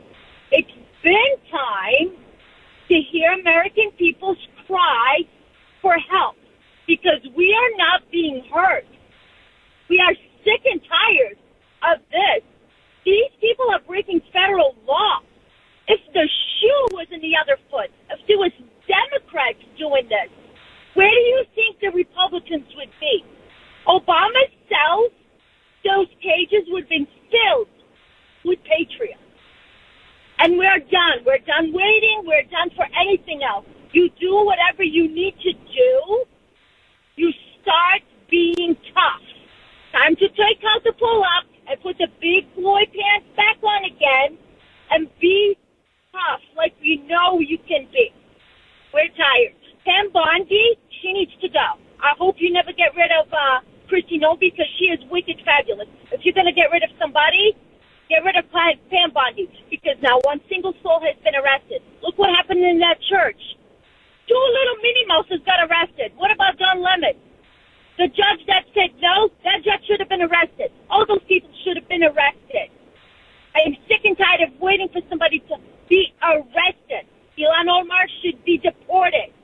Everybody that there's a fake Russian collusion, nobody has been arrested. And we Americans are tired. Tired. America needs to grow backbone. We are weak. Weak. We need to start growing a America. I'm so with you. Maria, I'm so with you. And look, this is the part that kind of bothers me a little bit, because your analysis, I think, is spot on. You know, the one that's being marginalized a little bit, sidelined a little bit, I mean, I don't want to overdo it, she's still the, DHS secretary. But technically, I'm just saying, if you go by hierarchy, right, she's the one that should be negotiating with Waltz and Fry, not Homan. Homan's a very good man. I like Homan. Please don't misunderstand me. So she's kind of being pushed aside a little bit. And, she's been a little bit embarrassed and humiliated by this. Okay.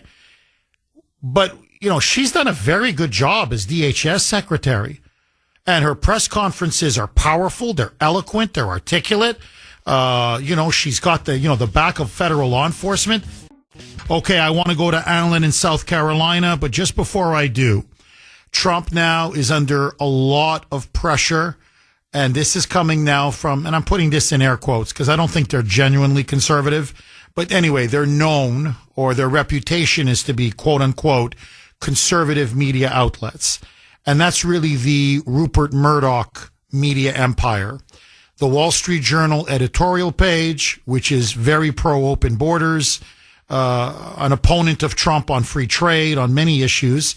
But, historically, they have been more on the conservative side. They are now urging Trump in a major editorial to do a complete reset on Minnesota, to stop the immigration crackdown, to pull all the ICE agents out, to completely de-escalate, and to basically leave Minneapolis alone so that Trump can rethink a strategy that is not as polarizing, according to the Wall Street Journal, as it has been under his leadership and that of Kristi Noem and Tom Homan. The New York Post, which is more conservative than the Wall Street Journal, and in fact does some very good reporting, they have an editorial asking Trump, in fact urging Trump, get out of Minnesota, do a reset, pull out all of federal assets, all federal agents, leave them alone. You're losing the PR battle. Move on to red states or other states that want to cooperate with you. Congressman James Comer, the head of the Oversight Committee, has effectively said the same thing. Increasingly now, voices on Fox News are echoing now what the Wall Street Journal and the New York Post are saying. Pull out of Minnesota and leave Minneapolis. Stop with the deportations, because politically, Trump is bleeding support. This is their argument.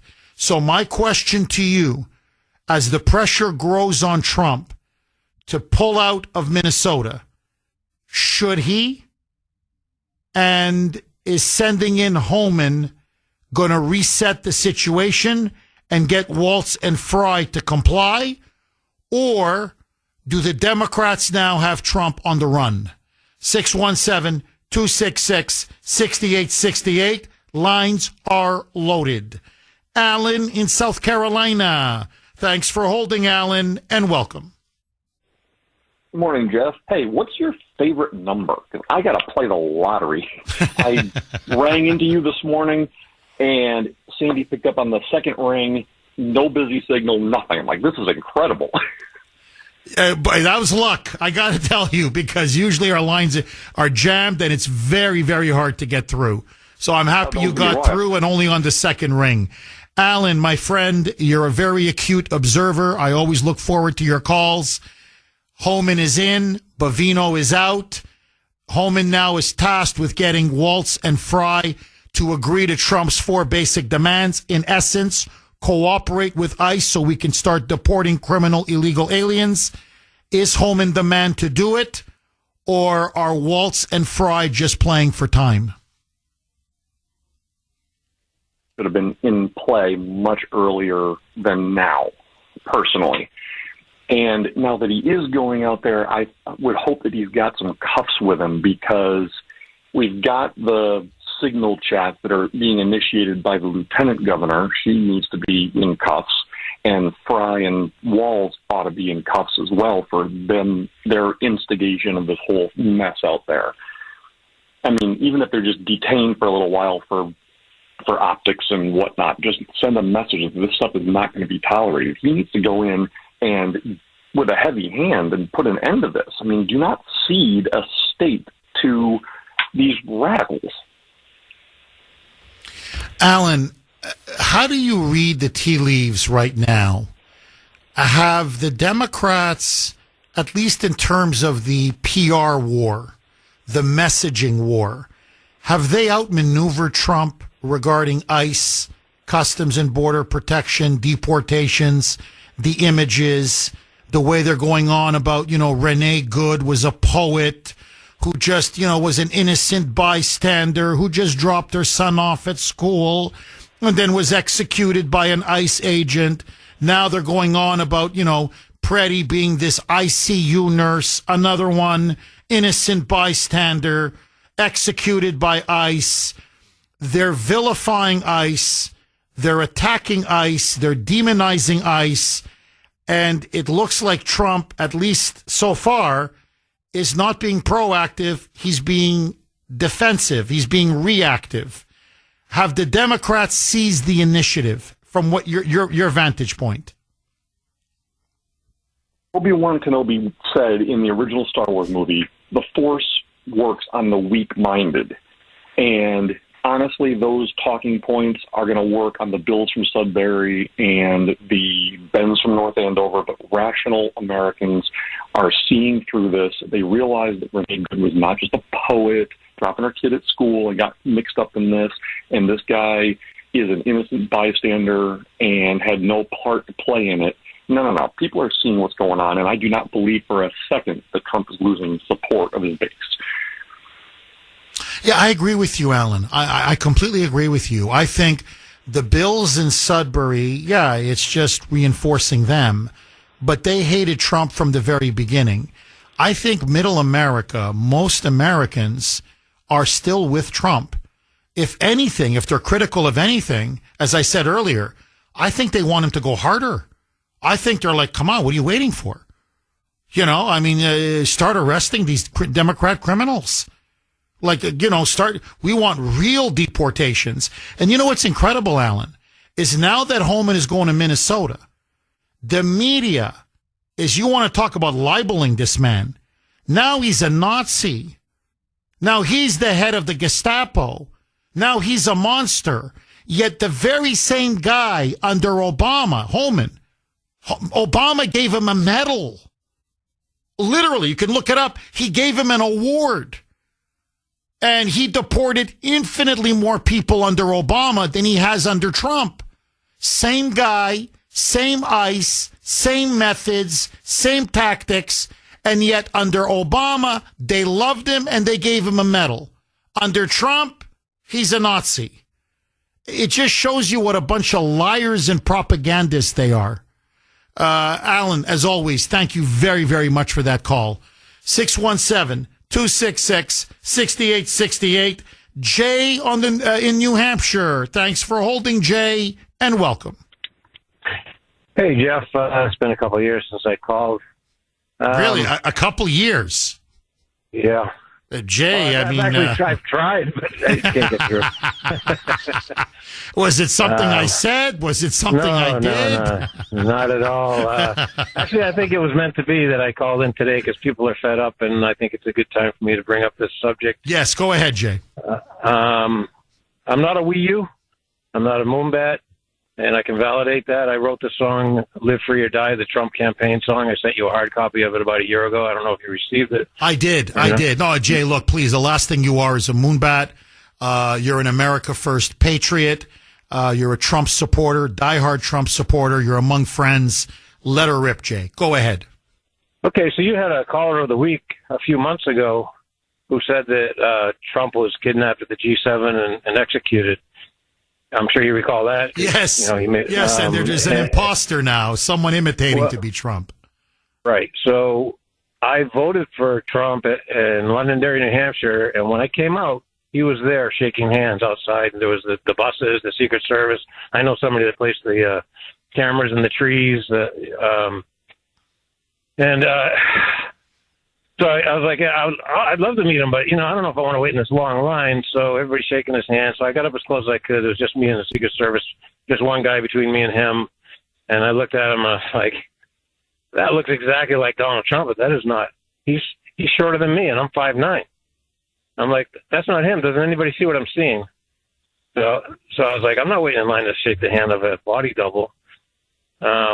And I questioned ever since that day, like some of the policies that he had done for your caller of the week, that I was in disbelief with some of the things, like when he decided he was going to give millions to Zelensky, or that he was calling Marjorie Taylor Greene a traitor, or I could just go on and on about the things that were in disbelief. And when he called you, I was like, that's the only thing that I've heard that makes sense in a long time, is that maybe this guy that I saw is actually running the country, and he was making all these Bush type of decisions, which is what your point was the next day when you made him the caller of the week. You're like, this doesn't sound like Donald Trump. This sounds like more like Bush policies, where everything's foreign policy. Well, Jay, I think what you're looking at is he's surrounded himself with some advisors. Susie Wiles is one of the big ones, but there are others who are pushing him in a Bush-like direction. Okay, very, very quickly, 2 points. Many of you are making these points on the text machine, emails, and I'd be remiss if I at least didn't mention it to all of you. Number one, Obama now is calling for more demonstrations, more protests, not just in Minneapolis, but all over the country. Hillary Clinton now has come out with a major statement saying that the country is taking, her words, inspiration from the brave protesters in Minneapolis. She is urging the rioters to continue taking it to the streets. She also says it's time for these protests to spread all over in city after city after city. And so it appears to me that at least Obama, as far as Obama and the Hildebeest are concerned, they sense blood in the water. They sense weakness. They sense a crack in Trump's armor. It may not be there, but that's what they're sensing. And now they're pushing and pushing and pushing. And I don't know if Waltz and Fry now are going to want to play ball with Tom Homan. If they got, the dear leader and Hillary Clinton and the National Democratic Party backing them and urging them to double, even triple down, to take Minneapolis and then spread it all over the country. I don't know if Waltz and Fry now are going to change course, or even that they even want to change course. Because think about it.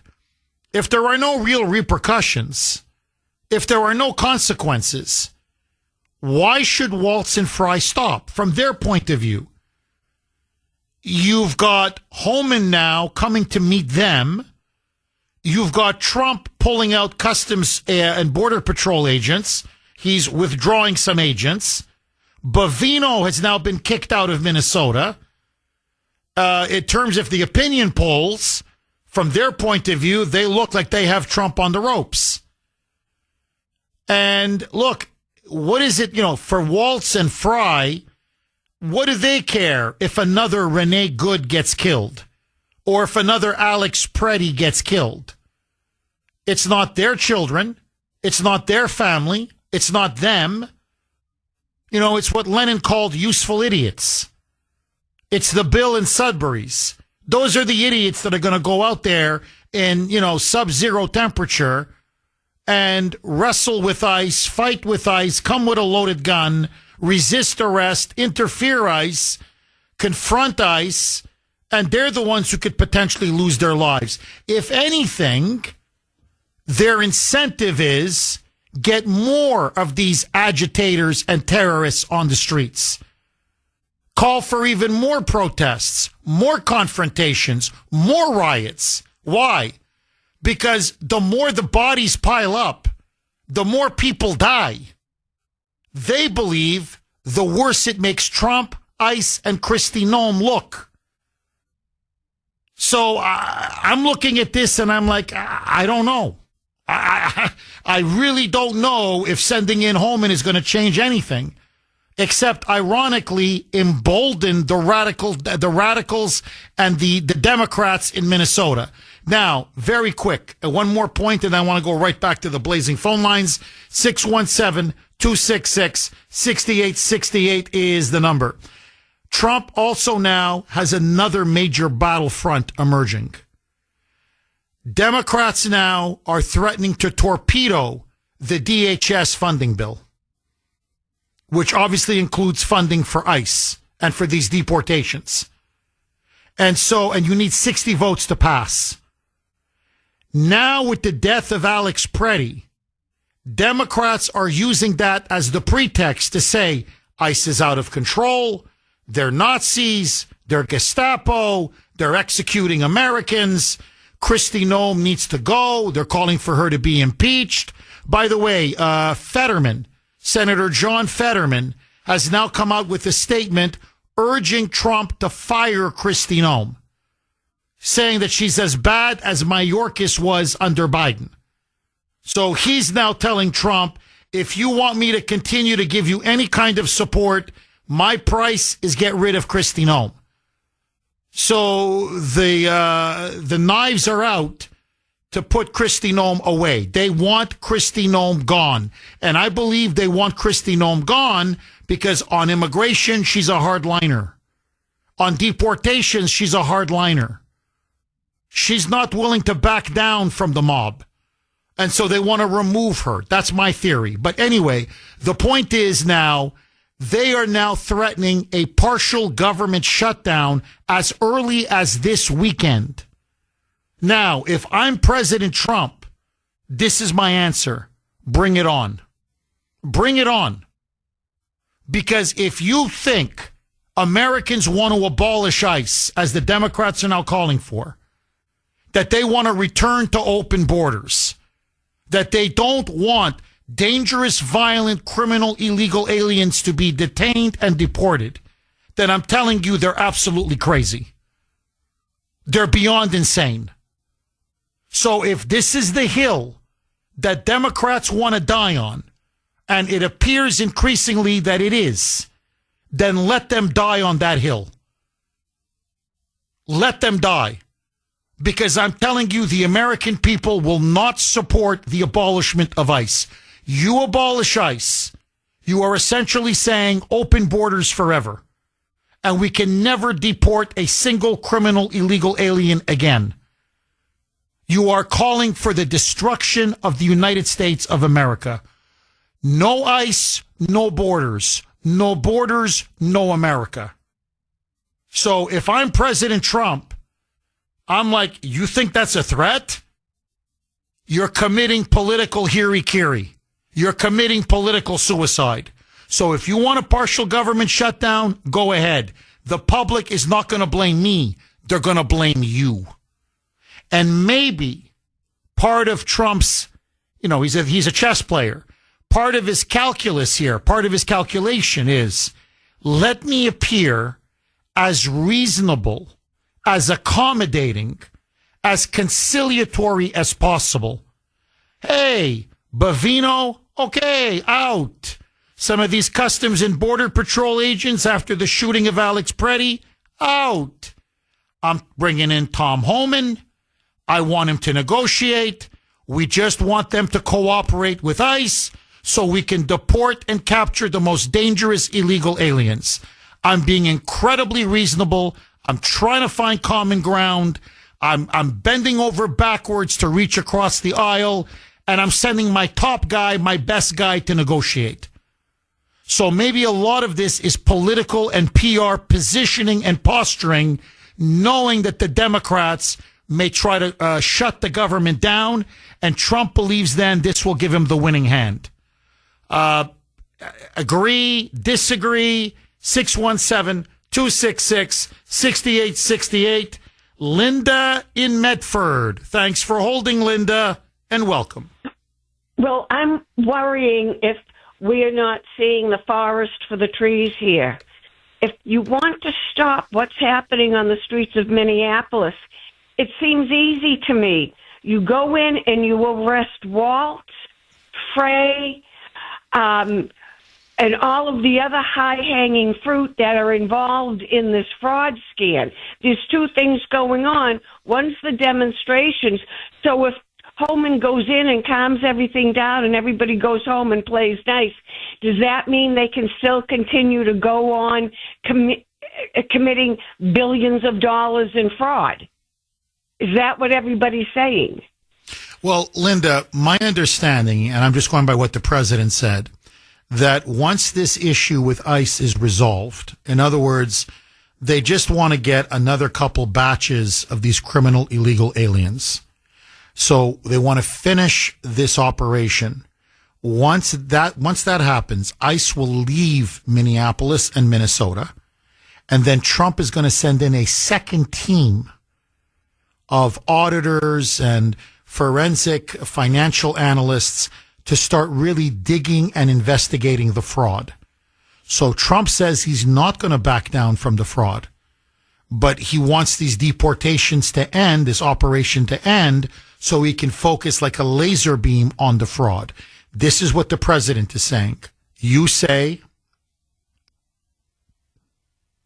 However, I'm not sure this is a situation that really can go by a planned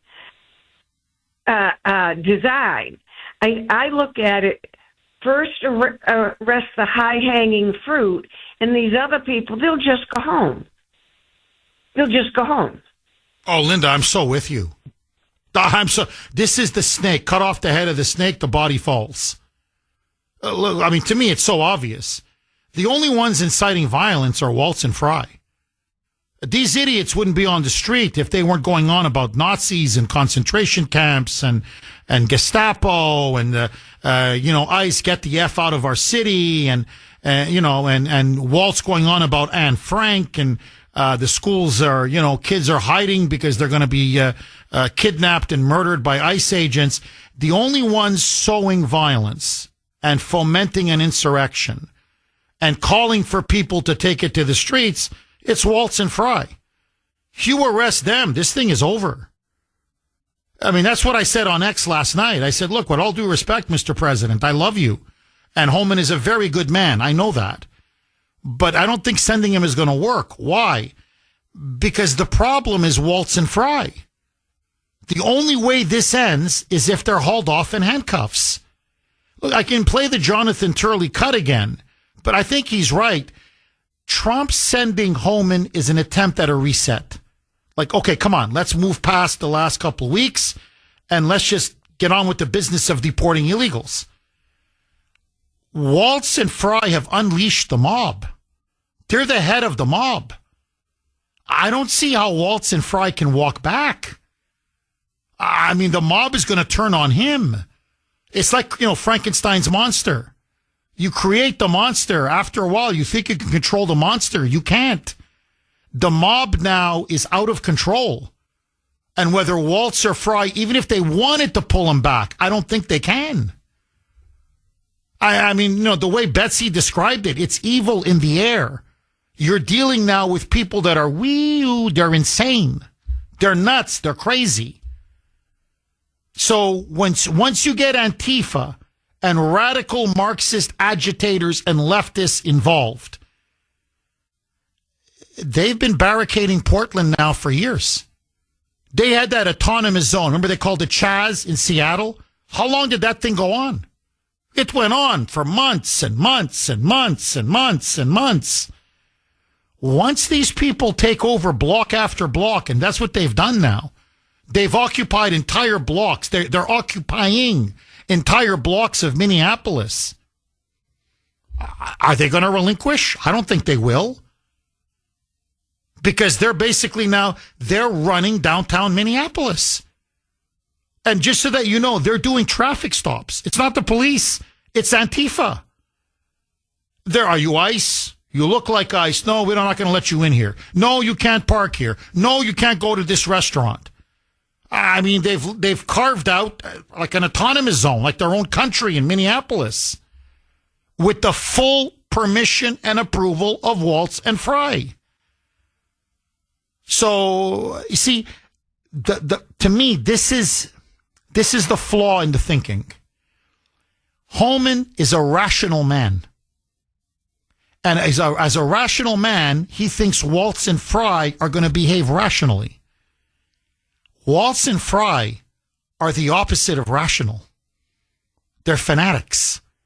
They're corrupt revolutionaries. They don't want this to stop. If this stops, they're going to jail. There's no question about it. They are so deeply implicated in all of this fraud. I mean, they'd be crazy if they gave. Look, if I were them, not that I ever want to be them, but if I were them, I'm like, keep this thing going. Yeah. Let me talk to the president. Yeah. Just to prevent him from invoking the Insurrection Act. Because they have to, look, the only thing that will really crush him is the Insurrection Act. So what I want, if I'm in their shoes, yeah. Play Trump. Pretend we're being conciliatory. We want to work with you. Give him as little as possible. As they say, crumbs off the table. But keep this thing going. And then look at each other and say, fingers crossed, we just need one more death. 2 dead already. You give me another body or 2. The whole country will erupt. So you see, they want these agitators to provoke. They want these agitators to go up into ICE's face. They want an incident. They want shootings. They want dead bodies. Dead bodies is how they keep Trump from invoking the Insurrection Act. Dead bodies is how they push Trump and ICE out of Minnesota. So if I'm them, again, I never want to be them, but if I'm them, I'm not going to cooperate with Homan. I'll lie to his face. I'll pretend like I want to cooperate. But I want the mob and the riots and the protesting to go on. And just hope that, there's more dead bodies. Because then there's more anger. There's more rioting. There's more people coming out on the streets. There's more media coverage. There's more pressure against Trump. So that's what we're dealing with. You're dealing with evil men. Essentially, you're dealing with 2 terrorists. To me, you don't ever negotiate with terrorists. You break terrorists. And to me, Trump should be breaking Waltz and Fry. Not negotiating, break them. Linda, am I wrong? I think the way this is being handled is really foolish. And I'd like to know if all these demonstrators, do they all come from Minneapolis? And I don't see many Somalis there in at least the TV coverage I see. So the other ones that are getting deported, so just who are these people? What are they about? Oh, you're dead on. Linda, that's it. Watch, if you're completely right. You look at the video, I don't think I see one Somali. They're all middle-aged, by the way, overwhelmingly white liberal women. Rabid liberal women. And the few men that you see are Antifa. That's what's unique about this. And I know people say, well, Jeff, it's because they're being paid. Yeah, but men are being paid as well. For whatever reason, and I think this is to pull at people's heartstrings. That's why they're bringing babies, and their children, like little kids, as human shields. And then, waving the baby, literally holding the baby and waving the baby. Showed him or showed her. Go ahead. When you have women on the front lines and you see ICE agents pushing them back or pepper spraying them, people say, hey, come on, that's a woman. You don't do that. So I think this is all being done deliberately.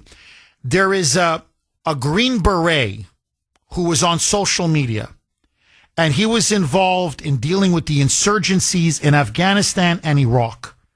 And he's been to Minneapolis, and this, I'm almost quoting him verbatim. He said, what you're seeing in Minneapolis is one of the most sophisticated insurgency networks I've ever seen. The way it's planned, the way it's organized, the way it's funded, and like all insurgencies, how they know how to play to the cameras and to get a sympathetic media to cover them and make them look as sympathetic as possible. This is all being orchestrated by the Democrats. As J.D. Vance said, it's engineered chaos. And this is coming from the top of the Democratic Party. And what's their goal? Is it about protecting illegals? No. I mean, yes, but ultimately, no. This is their Russia collusion hoax. This is where they try to overthrow Trump. or at a bare minimum, neutralize him completely. What was look, let's just be honest, okay? As the French would say, entre nous. What was the one, I know it was inflation, I know it was affordability, I know there were other important issues, but what was the number one issue that Trump was elected on? Let's be honest. The keystone of his reelection campaign. Secure the border. Secure the border. And remove the tens of millions of illegals that Biden allowed to invade our country. Okay? To repel the invasion that Biden allowed to happen. They're trying to break Trump on his seminal pledge and on the centerpiece of his entire second term. If they could chase him out of Minneapolis, if they can make this deeply unpopular, they can chase him out of New York, they can chase him out of Chicago, they can chase him out of Boston. Here, Maura Healey delivered a press conference just recently saying ICE are a bunch of Nazis and they have to leave Massachusetts. Michelle Wu, Marxist Michelle, came out and said, ICE are a bunch of Nazis. We're going to follow Minneapolis. She says, I'm going to be another Jacob Fry. We will not cooperate on any level with ICE. In fact, we're going to harass them and obstruct them. So it's already spreading. So if they can chase him out of Minneapolis, they can chase him out of every blue state and every blue city. And essentially then they'll have broken Trump's presidency. This is about overturning his election. And I think that's what Trump needs to understand. You're not dealing with people of goodwill. You're dealing with the exact same insurrectionists, the exact same traitors that tried to destroy you in your first term. And by the way, if they destroy Trump's presidency, they're going to win back Congress, they're going to impeach him, and if they have it their way, they're going to arrest him and his family and put him in jail. 617-266-6868 is the number. Okay, Tampon Tim, governor of Minnesota, says he will cooperate with Trump. He says he wants to cooperate. He's going to order local and state police, law enforcement, to start cooperating with ICE in order to capture, detain, and deport violent, criminal, illegal aliens. That's what he says. Do you believe him? Do you believe him? That is the question. Tim in South Carolina. Thanks for holding, Tim, and welcome. Good morning, Jeff. Hi, Tim. And to answer your question, it's already begun. With all due respect, I'm hearing a lot of doom and gloom, a lot of negativity this morning. You are stating the narrative coming from the mainstream media, and that is a bunch of BS. Bravo, Sierra. There are multiple reports coming out of Minnesota just this morning that local and state police already are. They're already making arrests. They're already assisting ICE agents on the street. They're starting to clean things up there. Your listeners need to know this. Also, let's get something straight right now. The night before, the governor of Minnesota, his name is Waltz. Is he fake or is he not? Waltz. Okay. He was speaking in President Trump. He was speaking about President Trump in terms of he's Hitler and his henchmen are the Nazis. He even referenced Anne Frank. The very next morning, he's on the phone with President Trump, and all of a sudden, he's making a deal with him. Making a deal. Okay? Who is holding the cards here? Who has the power? Please. Okay? I'm wondering if the Governor Waltz is a little bit nervous right now. Is he asking for a pardon? There are multiple crimes on his back. We're talking about a multi-billion-dollar just fraud scheme. Add in Signalgate. I mentioned that yesterday. You add that in, I think he's very nervous. Okay? I am calling Bravo Sierra on all of this reporting. I think things are going very positively right now. You have a Schumer shutdown. Is that imminent? From what I'm understanding, he's being cornered right now. Okay, the SAVE Act is on the table.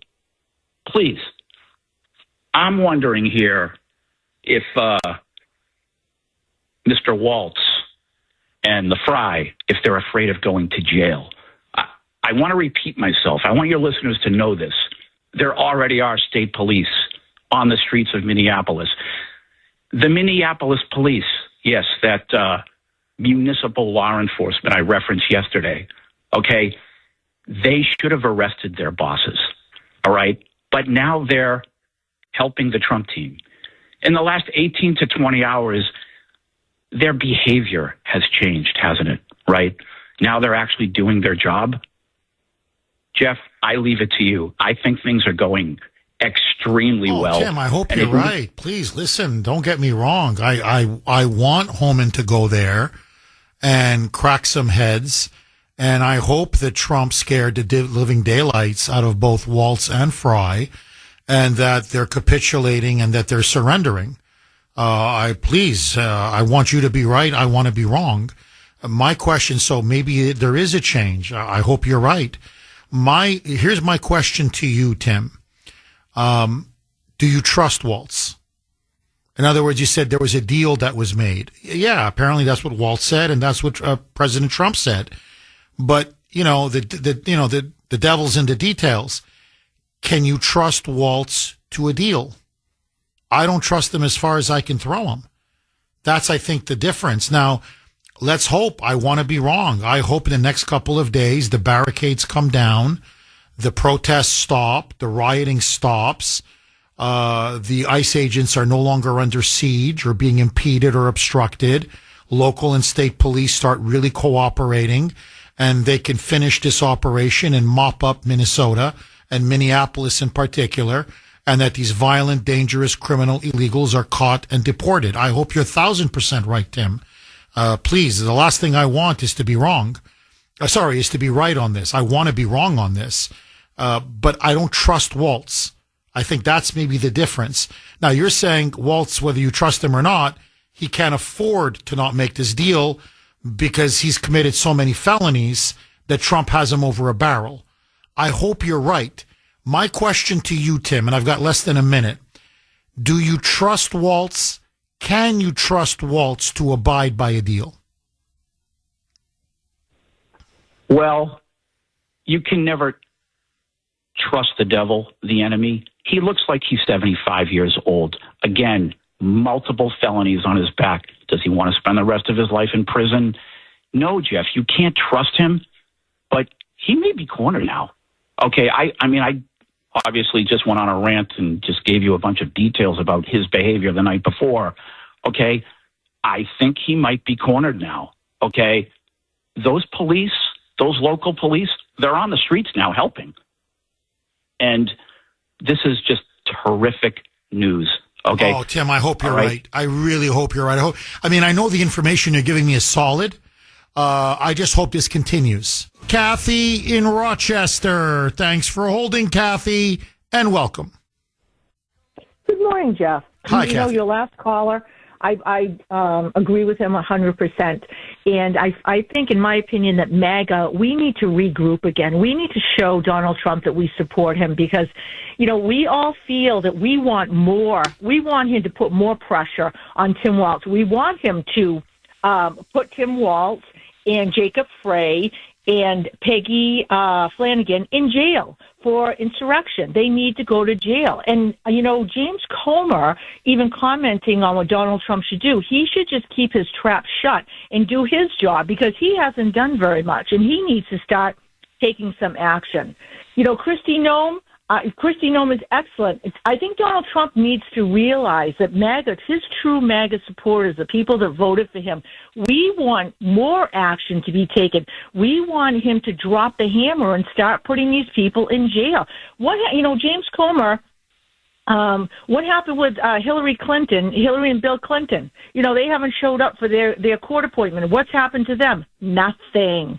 James Comer, stick to your own business and do your job.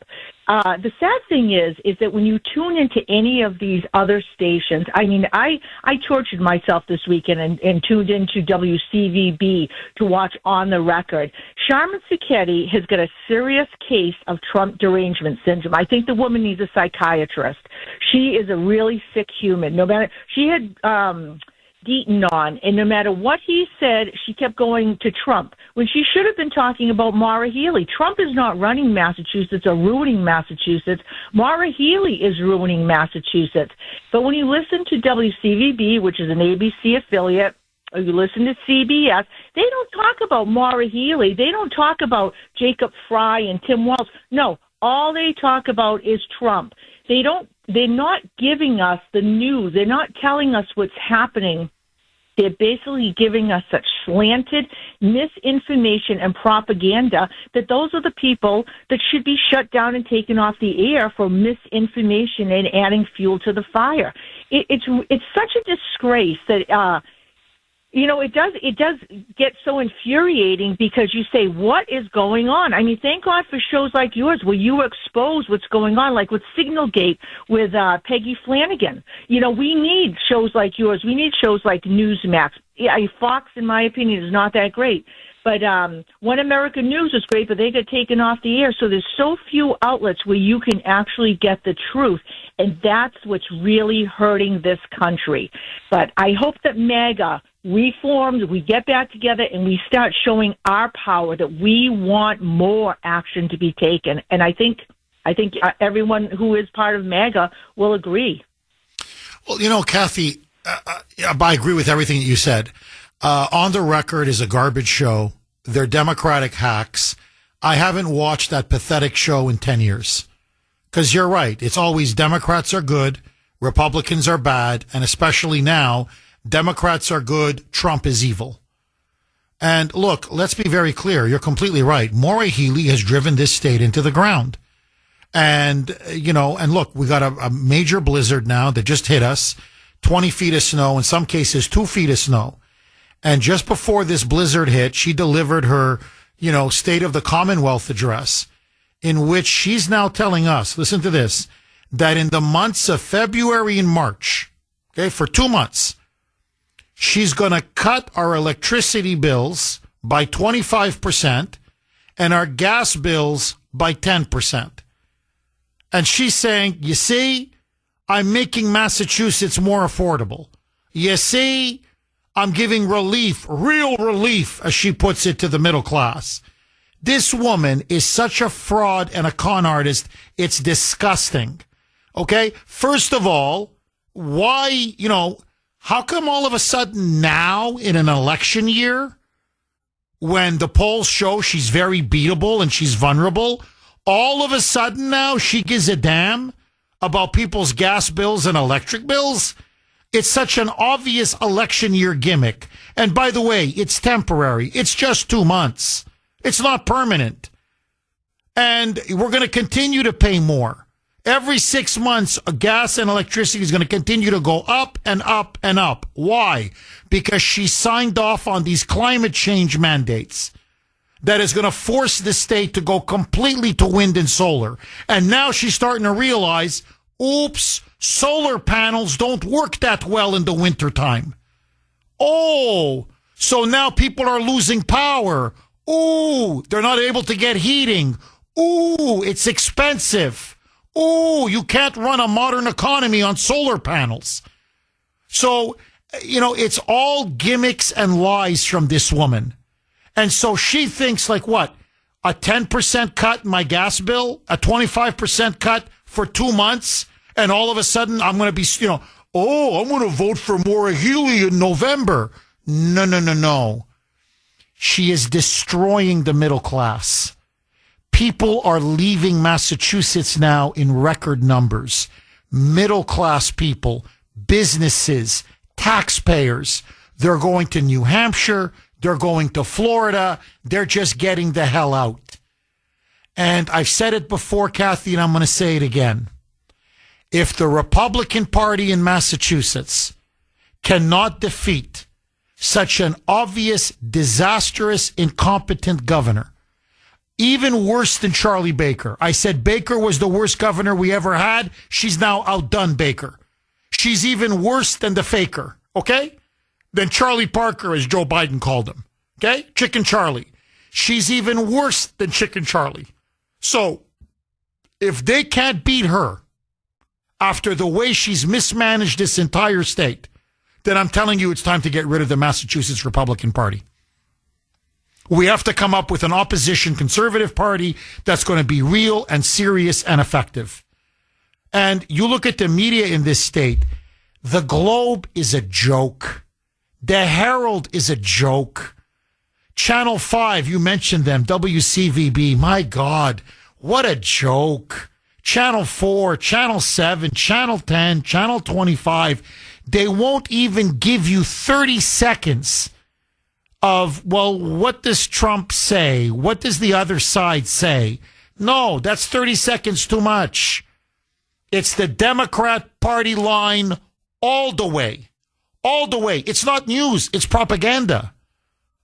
And that's why, with all due respect, Kathy, and look, you're very bright, you're very smart, you're very curious, I wouldn't give him the ratings. I keep saying this over and over again. Boycott him. Don't read him. Don't watch him. Boycott him. Because if enough people boycott him, maybe A, they're going to change, or if not, they're going to go bankrupt. Good. Good. You're never going to get the truth from anything in the media in Boston. I'm telling you. Outside of this show and the Boston Broadside. That's it. That's it. Okay? That's it. So it is what it is. And look here, just do this. Look up conservative newspapers. Just on Google or whatever. I use DuckDuckGo, wherever, okay? Whatever search engine. Go conservative newspapers. You're going to see you have less than 5 in the whole country. And then you're going to see it's the Wall Street Journal, which is basically an anti-Trump publication. That's where the never Trump Republicans go. You have the New York Post, which is hit and miss. You have the Washington Times, which has been drained of money and funds, so they don't really have much of a staff anymore. You have the Washington Examiner, which have a few Trump voices, but they're basically never Trump Republicans. That's it. That's it. I've given you the 4 quote-unquote conservative newspapers.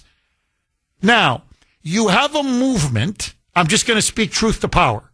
You have a movement of 80 million voters. Okay? 80 million.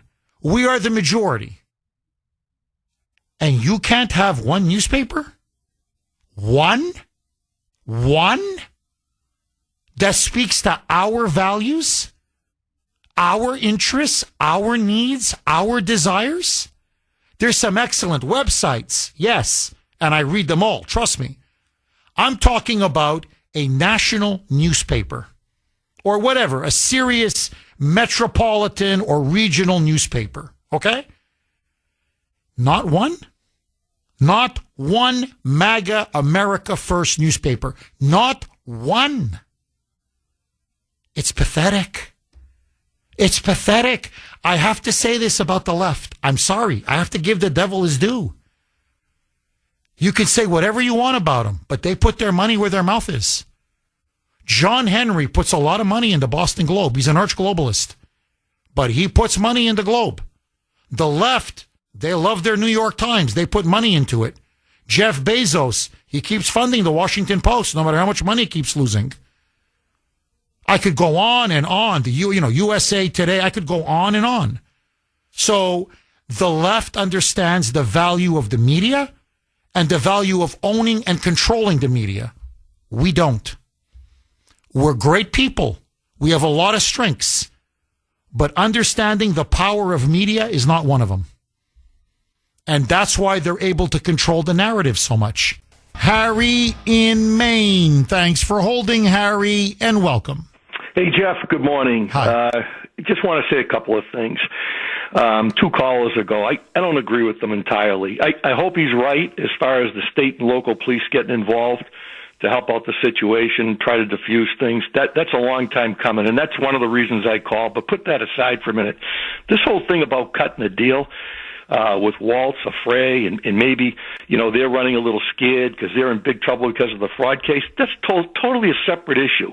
Like Trump sent to Zelensky. He doesn't hold the cards. Waltz doesn't hold the cards in that fraud case. Neither does Frey.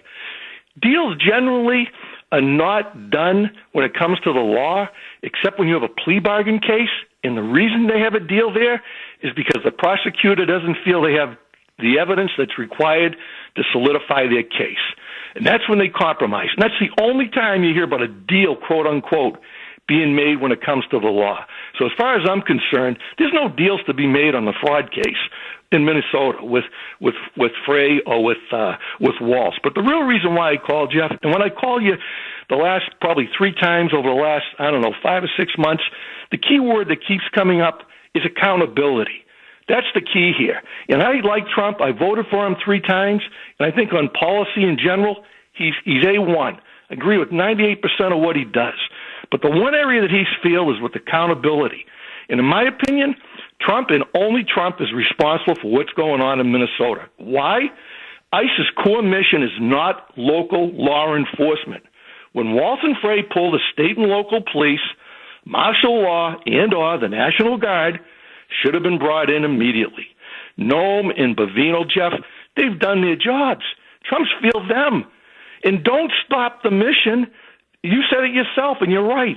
Doing so is a surrender, and it establishes a precedent for the other blue sanctuary states.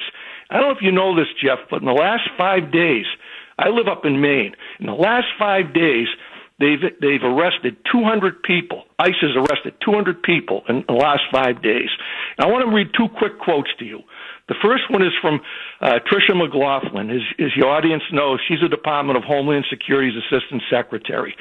She says, quote, some of the arrests of the worst on the first day of operations include criminal, illegal aliens charged with and convicted of horrific crimes, including aggravated assault, false imprisonment, and endangering the welfare of a child. Next paragraph, you read a quote from the moonbat up there, Janet Mills. Here's her quote, spin it. I'm, quote unquote, I'm hearing that many of the people being detained are on that list, I think, of family members here in Maine, people who are working here in Maine, people who have children in the school system, people who have children in homes in Maine, and people with no criminal record, and that's concerning. This is going to go back and forth in the media. Trump needs to make these people accountable, and it starts with Pam Bondi. Look what Merrick Garland did. He raided a previous sitting president's home.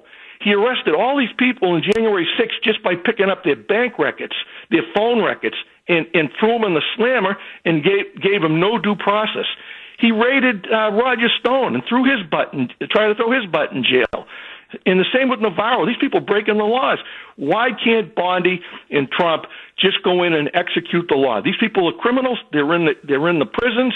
Get the paperwork that's necessary. Get the warrants. Go in there, arrest them, and put them in jail and deport them. But that's my opinion. I think this whole thing about a plea deal with, or however you want to frame it, with Waltz and Frey, that's a joke. A total joke. Harry, you took the words out of my mouth. And just to go to Maine for a second, Janet Mills is a liar.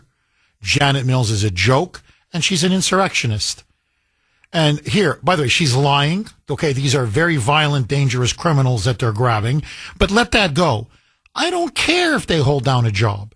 I don't care if they have kids mooching off of our school system. You don't have the right to harbor illegal aliens. It's against the law. Period. That's not her role. She doesn't have that authority or that power. An illegal is an illegal is an illegal. And so for her to say, well, they're doing landscaping, I don't care. They're working under the table. They're not paying taxes. They shouldn't be here. Well, their kids are in our schools. I don't care. They're draining the our taxpayer money because that's supposed to go to either U.S. citizens or legal residents. So again, I go back to where we started with the show. The Constitution is crystal clear. Immigration and immigration enforcement is an exclusive prerogative and authority of the federal government. Governors and mayors have no say. They have no power. They don't have the right to decide what immigration laws they will follow or not follow. And so I'm completely with you, Harry. The moment she comes out and admits that they're harboring, which she did, illegal aliens, and says, well, they're doing jobs, they're in our schools, slap the handcuffs. That's it. Full stop. And I got to be honest with you. You don't need to arrest them all. One sanctuary city mayor, one governor, just to set an example. Janet Mills doesn't want to go to jail. Waltz doesn't want to go to jail. Michelle Wu doesn't want to go to jail. You see, they're all tough because they know there's going to be no consequences. And in the end, I'm with you, Harry. The buck stops with Trump, and I love the guy. But let's stop complaining about Pam Bondi. Who's Pam Bondi's boss? It's Donald. It's Donald Trump. It's the president. So I'm sorry. There's got to be a certain point where he says, you're marginalizing Kristi Noem. You're marginalizing poor Greg Bovino. They did their jobs. Tell Pam Bondi to do hers.